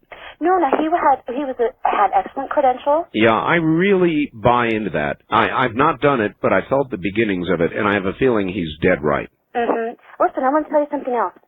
You know what? I used to smoke cigarettes, and I got this subliminal tape, and I haven't smoked cigarettes since May. And the catalog that I got it out of has this tape in there called Freedom from Allergies. Right. And it's supposed to use your subconscious to keep you from being allergy-free. I bet you it would really work for Mona's asthma. Sounds pretty touchy-feely to me. It's not. In fact, I read like the messages, and see, Dr. Jonathan Parker is they carry a lot of his stuff. But the messages that they give you they're very psychologically sound principles. Yes. And they really cover like all aspects of whatever habit that you're trying to conquer. Mm-hmm. It's very, very interesting, and I think I'm going to send you the catalog. All right, dear, I'll look forward to it. Thank you. Bye. I firmly believe, and that's why you see me into these topics, and that's why you see me treat them seriously, because I firmly believe that we are more than just our shell, our bodies. Our minds are capable of things that we have not yet begun to dream about. There are things out there, I'm going to begin to sound like Neil Armstrong, but there really are things out there that we have not begun to explore yet. And I think more and more people these days are waking up to that fact. And so you hear me do a lot of that sort of thing. My wife is in her second day of a pretty serious asthma attack. And so that's taken a lot out of me in the last day or so. She has asthma. The poor gal has had it since she was a child. And it's a pretty serious attack. Not as serious yet as the last one, but very serious. Disabling. I mean, to the point where you can only sit and concentrate on trying to breathe. East of the Rockies, you're on the air. Hello. Morning, Art. How you doing? Okay. A couple of quick things. I was talking about the guy in Homestead about the coral. Yes. Yeah, he was featured on Unsolved Mysteries. I'm not sure it was one of the old reruns. Right. And what they were talking about, he would be working, and people would come up and see him lifting things with his fingertips, and he'd stop whatever he was doing and talk to him and answer all the questions and stand there and wait for him to leave. And when they left, he'd go right back to doing his work. Mm-hmm. And well, why would a man with an incredible secret like that take it to his grave? I don't know. It was one of the strange things about him too. They said he would never ask answer any direct questions about how he did things, but he just would tell that he had the secret to how to build the pyramids. And maybe he just didn't want the secret to get out. Maybe it was something that was too powerful for anybody else to understand. Oh, that's really intriguing, isn't it? Yeah, it's something. And about Dan Aykroyd, I want to say about him, he's real serious about the UFOs and different things like that. When he made that interview with him when he was making my stepmother is an alien, and he was talking about he's interested in UFOs and different things like that. So I think he would take it pretty seriously.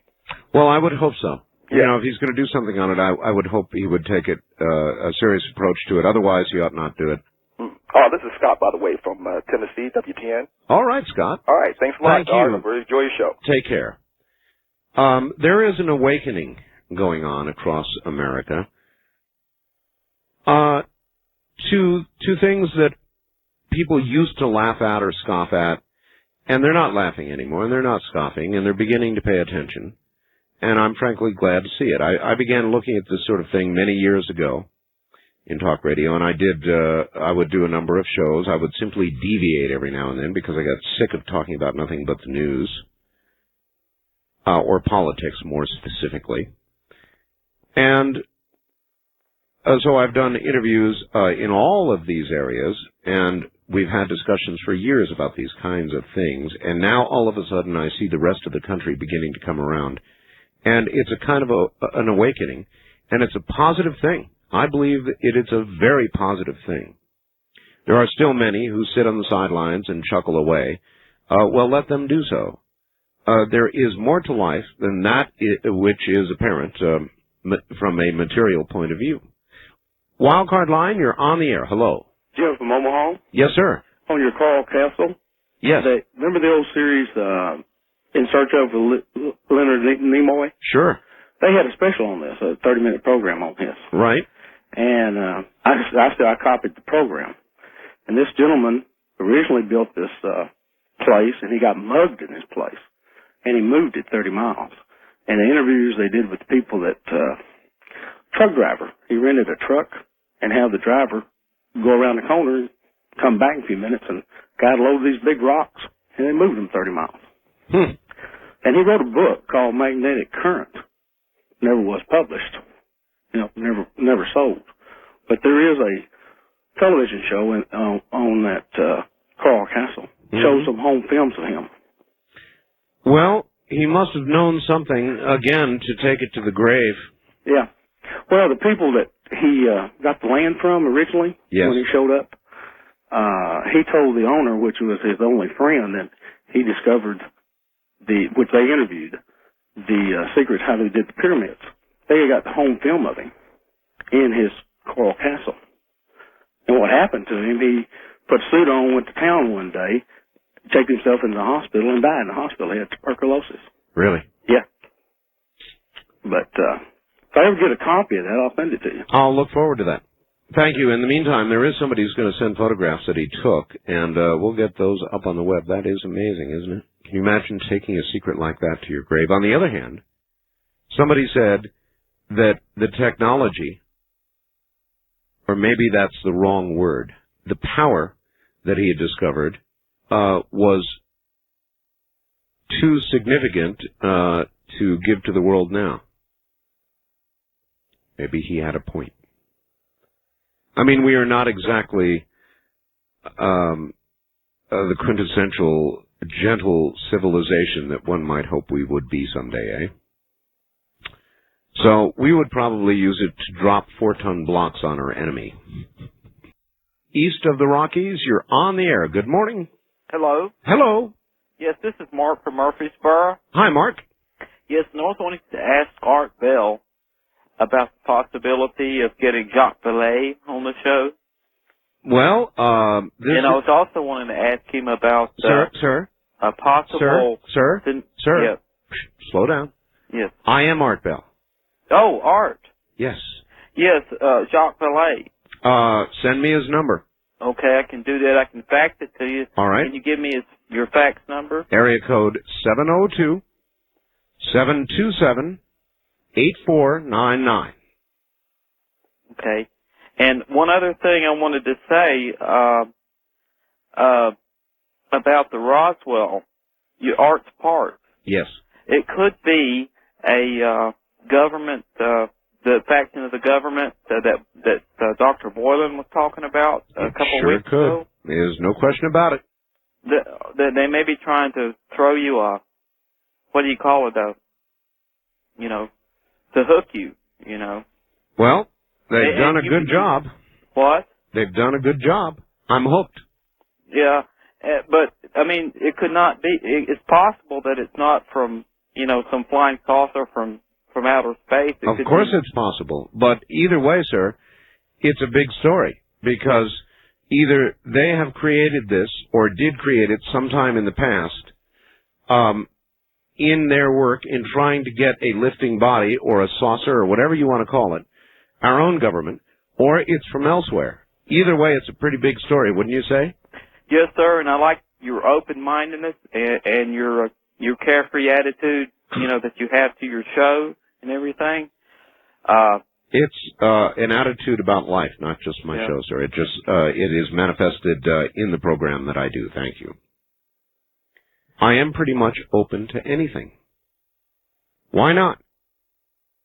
if you close your mind, then you're very likely going to miss something important eventually, aren't you?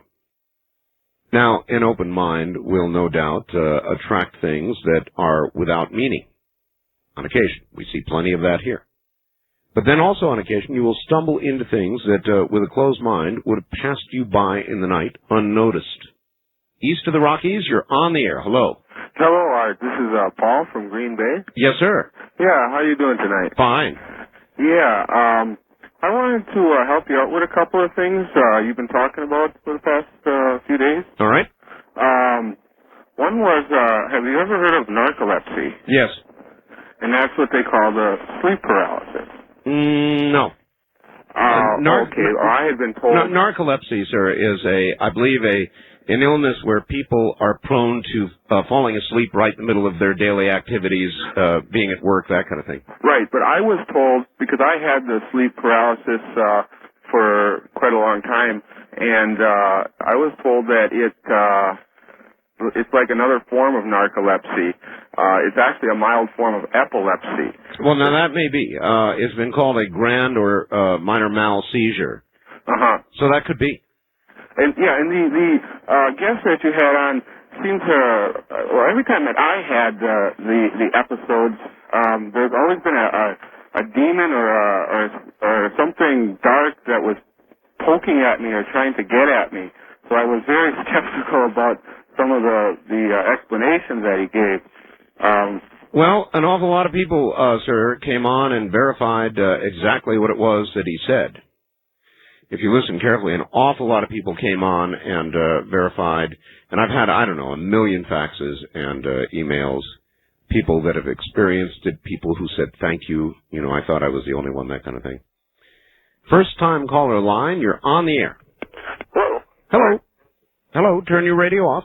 Getting there? Off. Okay. That's good. Where are you? I'm in Boise, Idaho. Yes, sir. My name's Bill. You had that strange automated telephone thing. Did you figure out what that was? Well, I'm working on the idea of an alarm system right now, but no, it's not settled yet. No problem. Well, I heard the sound yesterday, and if it's the same one, you can find out. Unfortunately, I don't have the telephone number here for you, but I'm sure one of your callers can give it to you. U.S. Naval Observatory has a time telephone number to call. Right. And it gives you, I think, 2 pitches and a tone. Right. And it's not looking for anything back, but it just blurts it out real quick, takes about 7 seconds. Well, this thing was looking for an answer of some kind. And I was listening to it on your web page, and it sounds the same. I'm sorry? I was listening to it on the web page that you have on the internet. Listening to what? Oh, the sound. It was digitized. Though they've got it up there? Yeah. Oh, I'll be damned. I didn't know that. They're quick. I know. Listen, Keith is so fast. He gets stuff up there sometimes before I even ask, and this is another case of that. But check it out. Last I knew, there wasn't a 1-800 number for it, but when I dial it from my computer at work to set the time on the machine, if I leave the modem on, it sounds like that. All right, sir. Thank you very much. I know my modem does not sound like that. No modem sounds like that. It may be that an alarm system look sounds like that, but modems are very distinctive. Slower speed modems with what appears to sound like a single tone, a very different sound for the higher speed modems. It's also not a fax tone. We'll be back. We had 1 hour early on with Dr. Jesse Marcel Jr. Somebody writes, Art, I was just listening to your interview with Dr. Marcel. I was hoping you'd ask him if he was familiar with Art's parts and if they resembled what he had handled when he was living in Roswell. Well, in a sense, I did. He mentioned some materials that sounded very, very much like the alleged skin of the spacecraft that we have, blackened on one side. A charcoal, kind of, not plastic, of course, but a layered material, and that's why I asked him whether any of the material appeared to be layered, and he had not examined it that closely. So it is a very fine layering indeed, as you know, of bismuth and magnesium, and so I went that far. Art House Comet, there's a little picture of my cat. Comet is doing, by the day, leaps and bounds better. Whatever became of that rumor that Chuck Harder had been abducted by a black helicopter. Is there any truth to it? Love the show. Board op at WGL, Jeff in Fort Wayne, Indiana. I can only tell you, Jeff, that I, too, have heard that rumor. Doesn't mean it's true. Doesn't mean it's not. Good morning, Art. Jesse Marcel Jr. was an interesting person.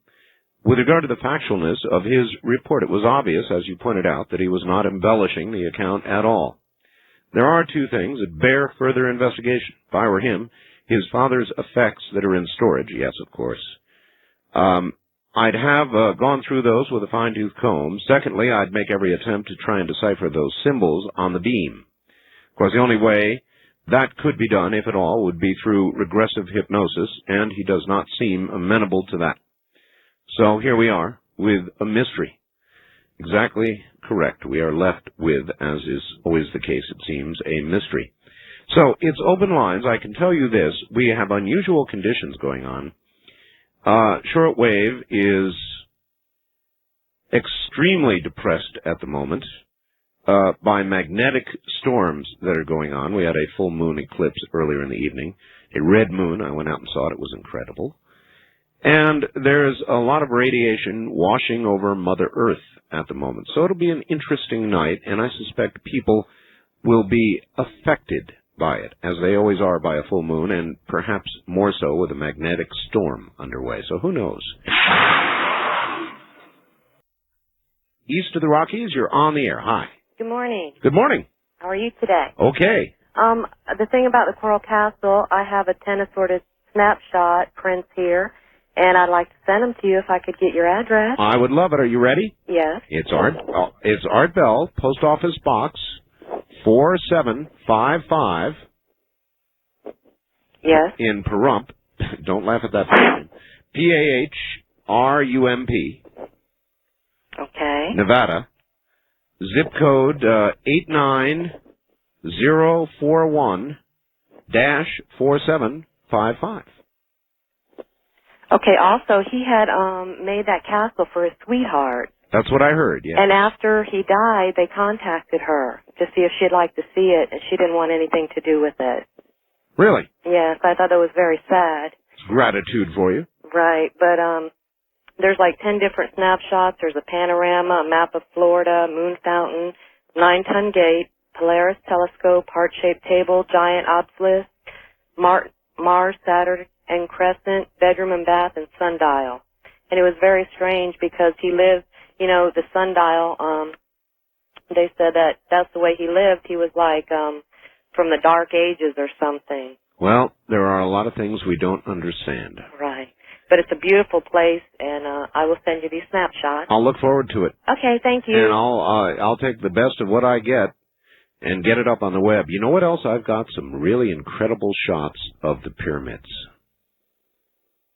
Boy, that brings to mind again I want to tell you about the cruise. And I'm not going to go all through it. I'm just going to tell you that we're going to Athens, Greece, Cairo, Egypt. We're going to Giza, the pyramids, the Sphinx. Going to Israel, Jerusalem, Haifa. We're going to the Greek Isles, and they are absolutely spectacular. Going to Naples, Italy. Pompeii. Boy, do I want to see Pompeii. The Isle of Capri. We're going to Rome, Italy. It's all on the Mazdam. It's a cruise. It's luxury. It's the best ship I've ever been on. It's the same one we were on this last trip. Except this time we're going to some places that I really, really, really want to go to. It is a year from October 1st. You've got plenty of time, but you don't. You don't have plenty of time. In other words, as always, we book this far ahead of time, and as always, it books very, very quickly, and we quickly reach a state where it is sold out. Boy, am I looking forward to this. West of the Rockies, you're on the air. Hi, Art. This is Ed in Finland, California. How you doing, Ed? Okay. A couple of very diverse questions. First, Jackie Gleason, the late comedian. Yes. He was very interested in UFOs, and I wonder if you ever heard the story that he actually saw the bodies of ETs. There is that rumor floating around. Yeah, he was a friend of President Nixon, and he asked Nixon to see the bodies, and I just heard vaguely a little bit about it, and I wonder, No, I cannot confirm it. I heard the same rumor. But Yeah, well, that's something. But, and also, I'm interested in Nikola Tesla. And there was a city in Northern California named after Tesla, and I can't find too much information about it, and I wonder if anybody out there might... I suppose that would be Tesla, California, right? Yes, that's it. It was near Livermore, California. Uh-huh. That's all I know about it, and it was in the 1890s, and and I suppose the entire city runs on free power, right? Well, I think the city disappeared. So I found a little bit about it, but it's... Disappeared? Disappeared. It was a coal mining area, and then became a ghost town. Now I think it's just a cow pasture. I see. All right. Thank you very much for the call. The city named after Tesla, I thought he meant actually physically disappeared. First time caller line, you're on the air. Hello. Hey, Art. Hello. Yeah, this is Mark in KEX/Como country. I'm Yes, sir. headed up there. Say, when you go to Israel, you ought to go to the Tomb of the Patriarchs. It's in, what town is that in? It's in, Hebron. Okay. Supposedly, underneath it is the tomb of, Abraham and Isaac and stuff. Yes. The last person to go down there was a 12-year-old girl that Moshe Dayan set down because the opening is so small. Yes. And she said that she saw bones and like what would you call it, a pier that like the body lays on. Yes. And I think that'd be an interesting thing since you're, going into strange little areas like under the sinks and stuff. Yeah, but I'm not 12, and I'm not little. Well, that's true, but that is an interesting place, and Now, my wife is fairly small. Maybe she'd crawl down there. Yeah, that's a good idea. Or, well, your son is bigger than you. I saw the picture. Yeah, he's gigantic. Yeah, he is. But anyway, apparently there hasn't been like an adult down there. Well, I guess about 30 years before the 6-Day War or whatever it was. Some British people like bribed the guard there and actually went down in there, and the caliph of that town at the time found out about it and like concreted over the opening. He used to be able to go down there, but there's stories like people have seen, Abraham's wife's ghost down there and things like that. Pretty strange. I'll check it out. Thank you. Most of the world, the rest of the world, and Americans don't necessarily realize this until you do some traveling. But in most parts of the world, bribery is the norm. And when you want to get something and get somewhere and get something done, you bribe. I mean, that's all there is to it. In most of the rest of the world, South America, Asia, especially in Asia, and certainly in Eastern Europe, that is absolutely true. Russia, China, most of the rest of the world operates on bribe. I know it's a horrible thing to have to contemplate, but it really is quite true. You can bribe your way into about anything. East of the Rockies, you're on the air. Hey, Art? Hey, yes. Art? Yes. I was calling to tell you about Dan Aykroyd. Yes. I saw him on Rosie O'Donnell's talk show. Yes. He was talking about that show, and he's very serious about it. He's been working with several scientific groups, and they have, don't quote me on this, but I believe what he said they were going to do, or going to reenact some actual stories that they've investigated and found to be trustworthy. And this group that he's been working with has disproved several false things that people have been reporting. And they hunt down true stories, investigate them, and then on the show, they are supposedly going to reenact them. I am suspicious of that. Yeah, they're going to do it sort of like the X-Files, he said. Yeah, I see. All right, well, thank you. I am suspicious of that, reenactments. I could envision, for example, a reenactment of the Roswell mystery. But why would that necessarily be any more accurate or reliable than anybody else's? Example, the interview we did in the first hour tonight, I think, is as close to hearing what really happened as you're going to hear. That was Jesse Marcel Jr., and he told us what he really saw and what he didn't see. And unfortunately, when you do reenactments and you're doing something for dramatic value, you know, as in a television show, you're under pressure to make it interesting. And I'm sorry, and no reflection on Dan Aykroyd, and I'm sure that it will come out just fine, but there's pressure to make it look better than it was. And if even the movie Roswell, which even Jesse Marcel said was fairly faithful, found it necessary to put twists in the story, the unfolding foil, which Jesse never saw, the piece which Jesse supposedly took or kept, which in real life he did not. And it's a little difficult to separate myth from reality, and when you're doing things in reenactments, it's, I think, too tempting for people in the TV industry to include things that ought not be. First time caller line, you're on the air. Hi. Hi, yeah, about the chupacabra. Yes.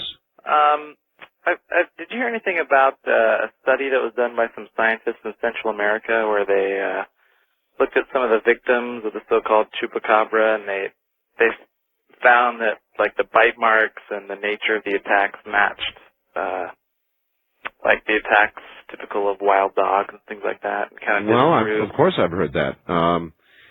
How does that account, though, for the hundreds or even thousands of animals that have been found with the bite marks on their neck and all the blood drained? Dogs don't drain blood.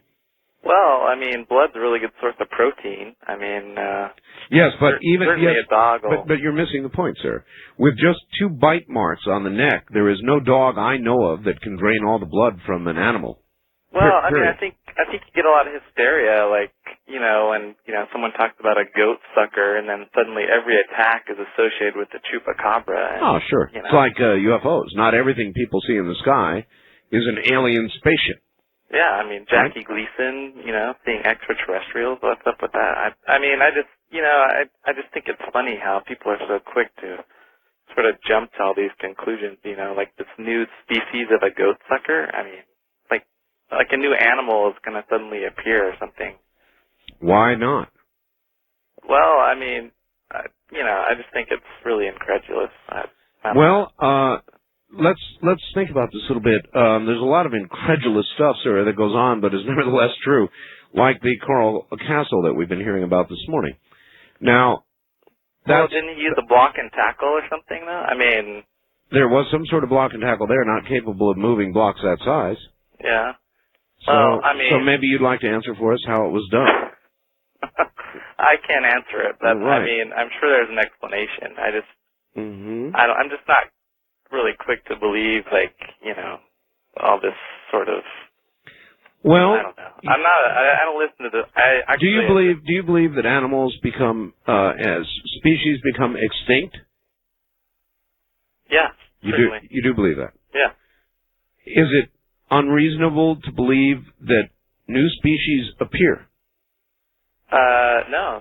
I mean, I think, that happens for sure, but not by such a big leap as, something that sucks blood. It feeds in a completely different manner than... Well, you said it yourself. Blood is protein. Yeah, that's true. Yeah. A lot of things, I think bats drink blood, don't they? Yeah. Mm-hmm.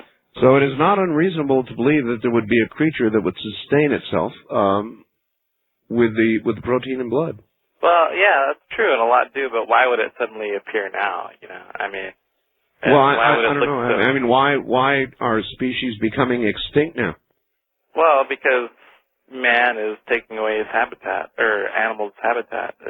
That's a very small cause. It is indeed a cause. Or maybe it's a big cause. I don't know. But there are species that become extinct without the help or the hindrance of man. Yeah, that's true also. I mean, it's a natural process also, So that there could be a new creature. I mean, it's like asking, why are there new diseases? Yeah, I mean, you have a good point. But I think, for a new animal, that's so different from anything that's previously been described that flies and jumps around like a little, some sort of vampire dinosaur. I mean, the descriptions are so weird from a few things I've read. It just, I don't know. And, how is it suddenly, how does it radiate so fast? It's seen in Mexico and then suddenly it's in, New England or something. I don't know. Just, those are questions I don't have answers for. Yeah. Okay. Well, I hadn't heard about New England. Where has it been seen there? Well, I thought I heard in Massachusetts or something. There was Really? I mean, here you go now, spreading new information. I hadn't heard it was in New England. There's an article in Outside Magazine, I think. Here we go. All right, sir, thank you. All right, so the chupacabra now seen in New England. Tisk, tisk, sir, spreading rumors like that. East of the Rockies, you're on the air. Hi. Hi, sir. I'm calling from Murfreesboro, Tennessee. Yes, sir. This is the first time I've called. I've only heard you twice, and I must say I'm very impressed. Well, thank you. Two questions. Number one, my grandmother lives in Sumner County, Tennessee. Right. And for years and years, we've seen helicopters go by without any markings. Black helicopters. Right. Well, yeah, I guess they're black. And Have you, there is one important thing I must ask you. Okay. Have you seen Chuck Harder? Have I seen what? I guess it doesn't matter. Chuck Harder. No, I haven't. No, you haven't. All right. I mean, hanging out or waving or screaming for help or something. Okay. Anyway, so helicopters. Right. And number two, and I'll hang up and listen to you. I was told to ask what the arts parts are. He said it would be very interesting. Well, it is very interesting, and that's a very difficult question, but I'll try and answer it in a nutshell. Arts parts were sent anonymously from Charleston, South Carolina, by a man who claims his father was on the retrieval team at Roswell, New Mexico, and he claims these parts are from a crashed extraterrestrial vehicle of some kind. We received them better than a half year ago, and we have been testing them all over the country, in labs all over the country. We have a lot of anomalous results. As a matter of fact, right now, we have got a video that you can get just by going up to my website. It will run on any 486 computer with a math code processor. You can download it. You can see the tests that were run at Redstone Arsenal down in Alabama. And they are completely anomalous, absolutely fascinating. We've had them at Carnegie in Washington. We've talked to rare metals manufacturers, and so far, nobody knows what we've got. That's what we affectionately call arts parts. We'll be right back.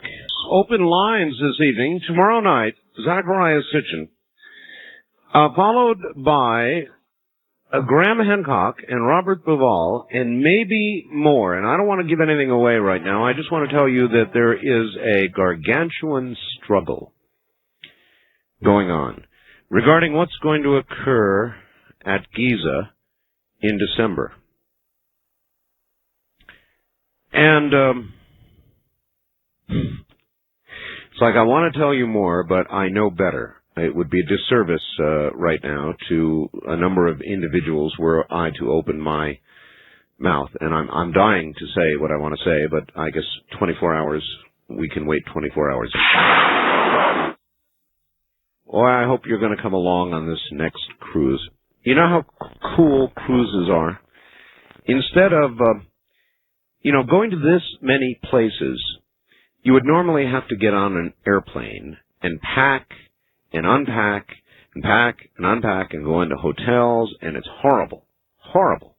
Even though you're seeing exotic locations and having a blast, this packing, unpacking business is horrible. With a cruise, you have your own room, cabin, and it's home. And so the ship docks, and you take the minimum amount of stuff you want to have a good time that day, and you go ashore, and you have fun. You have great fun. And then you come home, and all your things are in the cabin. So if you have never been on a cruise, I urge you to consider this next one that we're going on. It's going to be incredible. Really incredible. And it's an easy way to go as compared to the alternative. West of the Rockies, you're on the air. Hello. Hi, Art. This is Russell. Yes, sir. Yeah, a couple of comments here. First, over there in Israel, there's no hope for peace unless Israel's either wiped off the face of the map or Palestine has their own state. And I don't see that happening. No, that's not going to happen. And the Palestinians and the Syrians and others, more quietly, are going to continue to want Israel to disappear from the face of the earth. And eventually it's going to come down to blows. And I kind of see that as also what's going on in Bosnia. You know, as soon as we leave, it's an all-out massacre. You know, yep. Or just I know. And probably President Clinton is going to get a Nobel Peace Prize for what he has done. And my question at this point would be, when all hell breaks loose, can they take it back? Yeah, exactly. And same with, let's look at Haiti and Northern Ireland. I mean, this Clinton is just an amazing thing. It's just imagery. You know, it seems like that's all this guy's interested in, is delaying the inevitable with a bunch of smoke and mirrors. There's no substance to any of his policies. Yes, there is. I don't fault him for trying in Bosnia. I would fault him for not trying. And any president would have had to have tried. I mean, you know, we have some responsibility, I know that, to go in there and try to prevent a Holocaust, try to prevent genocide. Well, I mean... How far we go to do that, I don't know, but I don't fault him for trying. It's just that I understand, as you do, that the minute we leave, they're going to go back to doing what they do, and that's killing each other. Yeah, but I still say if we would have just armed both sides and let them go at it, but, you know, the Muslims have their worldview, and the Protestants, European, Christian, whatever, you know, they have their worldview, and they've always clashed. This goes back to the Dark Ages, you know, the knights and all, the Round Table and all that. It's always been the same story. I mean, let's face it, you know, as far as I'm concerned, there's never going to be peace until Jesus Christ is sitting on the throne ruling his kingdom, and until then, we're just, you know, everybody's got to keep themselves armed to the teeth. Well, I'm with you there. Thank you very much. You defend yourself. I really don't fault Clinton for trying in Bosnia. I don't think he had any choice. I really don't think he had any choice. But I don't think it's going to work. And I do think if we leave, unless there's an international presence there for the next 40 years or so, which there may be, the minute the force leaves, the war will resume and the genocide will resume. It's a pretty safe bet. What's going on now in Israel, it's a little difficult to understand how that will be resolved without it becoming an all-out war. It may. I'm very interested. I want to see Israel. I want to see Egypt. I want to see these areas. I mean, there's a little bit of danger, but every trip I've had has had a little bit of danger. So what? You go into communist China, there's a little bit of danger. You go into Russia these days, there is a fair amount of danger. You go to Israel, there's danger. You go into areas where there's terrorism, there is danger. But I like living life, and these are things I want to see, and I'm not going to be stopped because there's a little bit of danger. So I think this coming trip, you have no idea how I'm looking forward to it. I have wanted to see all my life the pyramids. And with the programs I've been doing, and the ones that are coming, the one coming up, as a matter of fact, later tonight, boy, is that going to be a program. Don't miss that. Graham Hancock, Robert Ballal, and maybe more. There are developments that will occur during the day today that will dictate what's going to occur tonight. And I can't tell you I know what's going to happen. I can tell you there are dramatic, powerful things afoot. And tonight you'll learn about it. First-time caller line, you're on the air. Hello. Art. Yes. This is Corky in Tennessee. Yes, sir. We had a UFO sighting here back before you went on vacation, and you called for information on it. Don't know if anybody ever responded, but I have some. All right. What can you tell me? I'm capsulizing from a newspaper article in the Portland, Tennessee Leader Okay. This family lives pretty much out in the country, and this incident started about 4 o'clock in the morning. Okay. The father was awakened by a sound which it sounded like animals scurrying around the roof. And he got up, went, looked out, saw nothing, went back to bed. And about 4:30 a.m., he heard it again and went and looked. And he described an entity, which the newspaper does not describe, that was standing on his deck looking back at him. And there was a small white light about the size of a baseball floating around his yard about 4 feet off the ground. And it seemed to be chasing this entity. He also noticed, looking out through his backyard, he said about 2 miles away and perhaps 500 feet off the ground, there was a larger white-yellow light, which at one time was emitting red rays. Did he describe the entity? If he did, the newspaper did not pick up on it. They left a description of the entity out of the paper. Dumb reporters. But this thing left scratch marks on his deck, and they published a picture, which is not very clear. This light chased the entity under his cars in the driveway, and he noticed that the antennas on the cars were vibrating back and forth. A neighbor saw this light, so he had a witness. So he woke up his wife and children, and they got up and they viewed all of this, and it went on until daylight begun to dawn. And they went back to bed. Later they got up, and the husband, about 9 a.m., thought, everything was cool, everything was over. So he took off to the hardware store, and after he left the house, it started all over again. And the wife, she went and pulled back the curtains in the den, and this entity, was standing on the deck. Oh, man. Looking back at her. Subsequently, they called the State Highway Patrol and the local police. They all investigated, and a local Nashville TV station, CBS affiliate, went up and did a story. Incidentally, they treated it seriously. They did not use it as a I understand. kicker. And the fellow has said since that if he had known what he knows now, he would never have allowed the media on his property. He's, of course, being called a kook at work and going through the usual aftermath that people seem to go through. But he had 2 large dogs which slept right in the yard through the whole thing. Really? And later, dogs. They noticed in the morning the dogs were unresponsive to light, and he said they seemed to be heavily sedated. Oh. And they took the dogs to the vet, and one of them had a cut about 1.5 inches on his back leg. Wow. But that's pretty much what the newspaper had to say. Well, the only complaint I've got is that how could they possibly go out there and not ask for a description of the, quote, entity? I agree. Like I say, this is a small town, a very small town newspaper, and I think maybe somebody must have been sympathetic to this fellow and just overlooked that part. I see.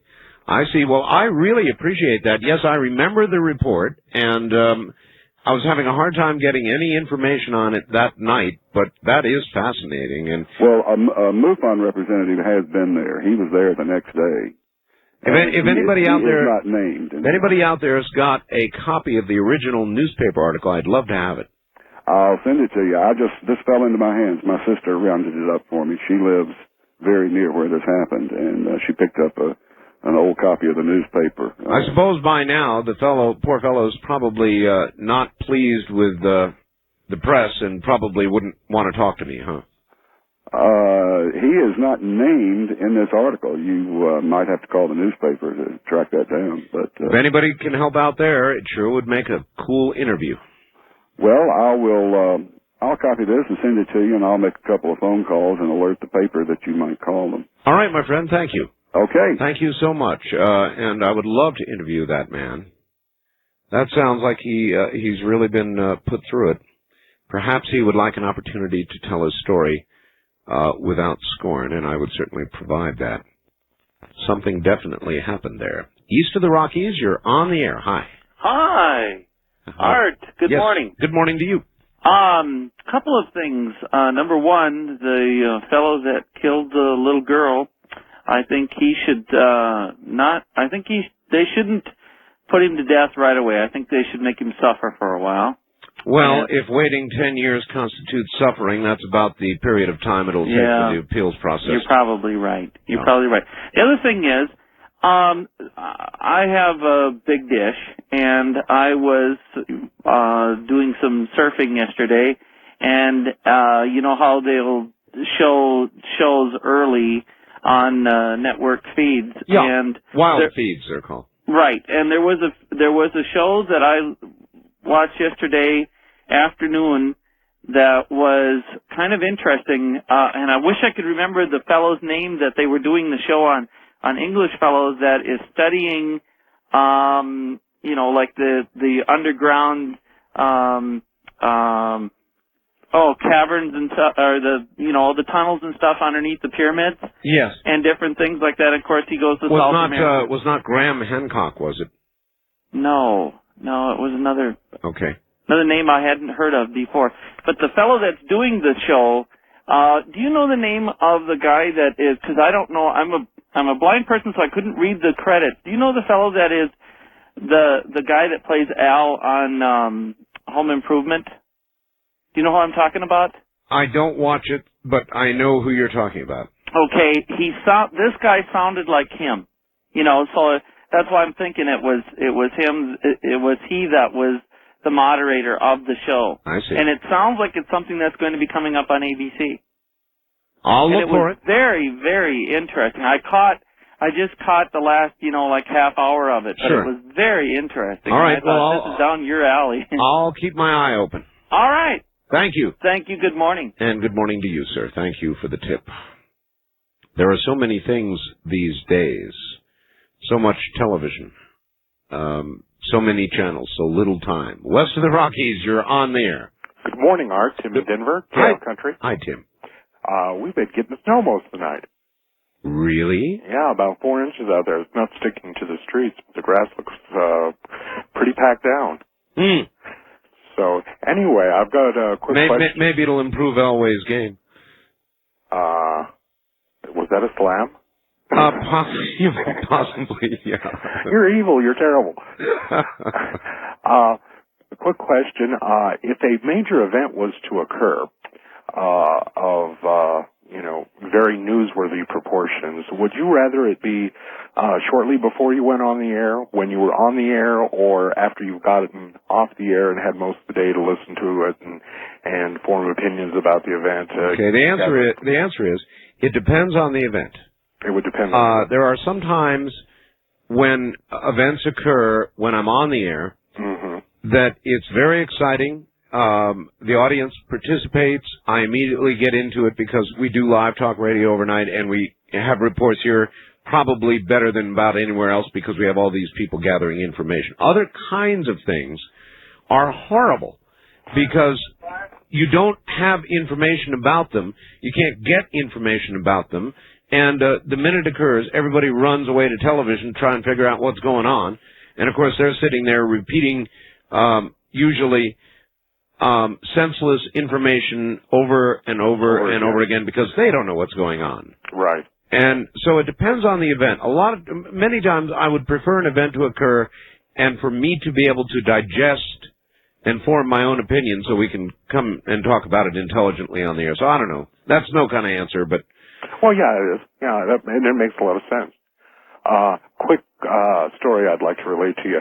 I loaned a copy of your book to my brother whose boss started listening. Oh. And when you returned the book to my brother, he said, I asked how he liked it, and he said, I really enjoyed it. There was a lot of information that I didn't know. And I said, yeah, there is. And he said, for example, I didn't know Art was a ham. And I said, oh, yeah, the more you listen to him, he's a real cut up. He is a ham. And he started laughing. He says, no, I meant ham radio. Absolutely. Buried in ham radio all my life. And Busman's Holiday. Thank you very much for the call. I'm radio here. Radio really has been my life. You know, you hear people say that kind of thing, but it really has been. Since I was old enough to begin taking my mom's appliances apart, I took a lot of appliances apart. I got in a lot of trouble about that. Since that moment, and that was shortly after I could walk. I have been fascinated by electronics, by radio, and my whole life has been devoted to that. And when I'm not doing it here, then I'm doing it elsewhere. For example, when I get off here in a few minutes, the show's about to come to an end, I have an antenna to fix. I have an N connector to put on some coax, and I hate N connectors. Hams will know what I'm talking about. They're horrible. So one way or the other, I'm consistently involved in radio up to my neck. First time caller line, you're on the air. Hello. Yeah, good morning, Art. Good morning, sir. I tried to call you yesterday. Well, actually, I called my wife and woke her up and had her try to call you. She doesn't actually have the sleep paralysis, but she has a similar experience while she's fully awake. She, I guess, just has the out-of-body type thing where she can see herself leaving and she can go places. I was thinking yesterday when we were talking about this sort of thing, a bad place to have an OBE? Where's that? While you're driving. Well, she did it at work. She does hair and... Well, sometimes at work it might be all right. Yeah, I imagine if you're doing some old lady's hair and... You said she does hair? Yeah. Oh, now see... She's a cosmetologist. I understand. Now there's one person you don't want to have an OBE is your barber. No. No. But she tried to call you. I called her and woke her up. She's not usually up this time of the morning, but... I bet she appreciated that. Oh, yes, she did, because she really enjoyed the show. But, airplane, she couldn't get through. Airplane pilots? No, don't want to be on that. Would be bad, too. All right, sir. Well, I appreciate the call. I hope she enjoyed the show. Airplane pilots, bus drivers, train engineers, all... No for OBEs. West of the Rockies, you're on the air. Hello. Good morning, Art. It's a pleasure to talk to you. I just had to respond on the polyclass. I think that guy should be hung up like a piñata. I do understand. And I think he should be beat senseless. I think he's a piece of human trash. I got the idea. Listen, the show is over. You get the honors. Where are you? I'm in Longview, Washington. All right, do it. Good night, America. We love you. That's it. Good night, America and Canada. We love you both. Good night.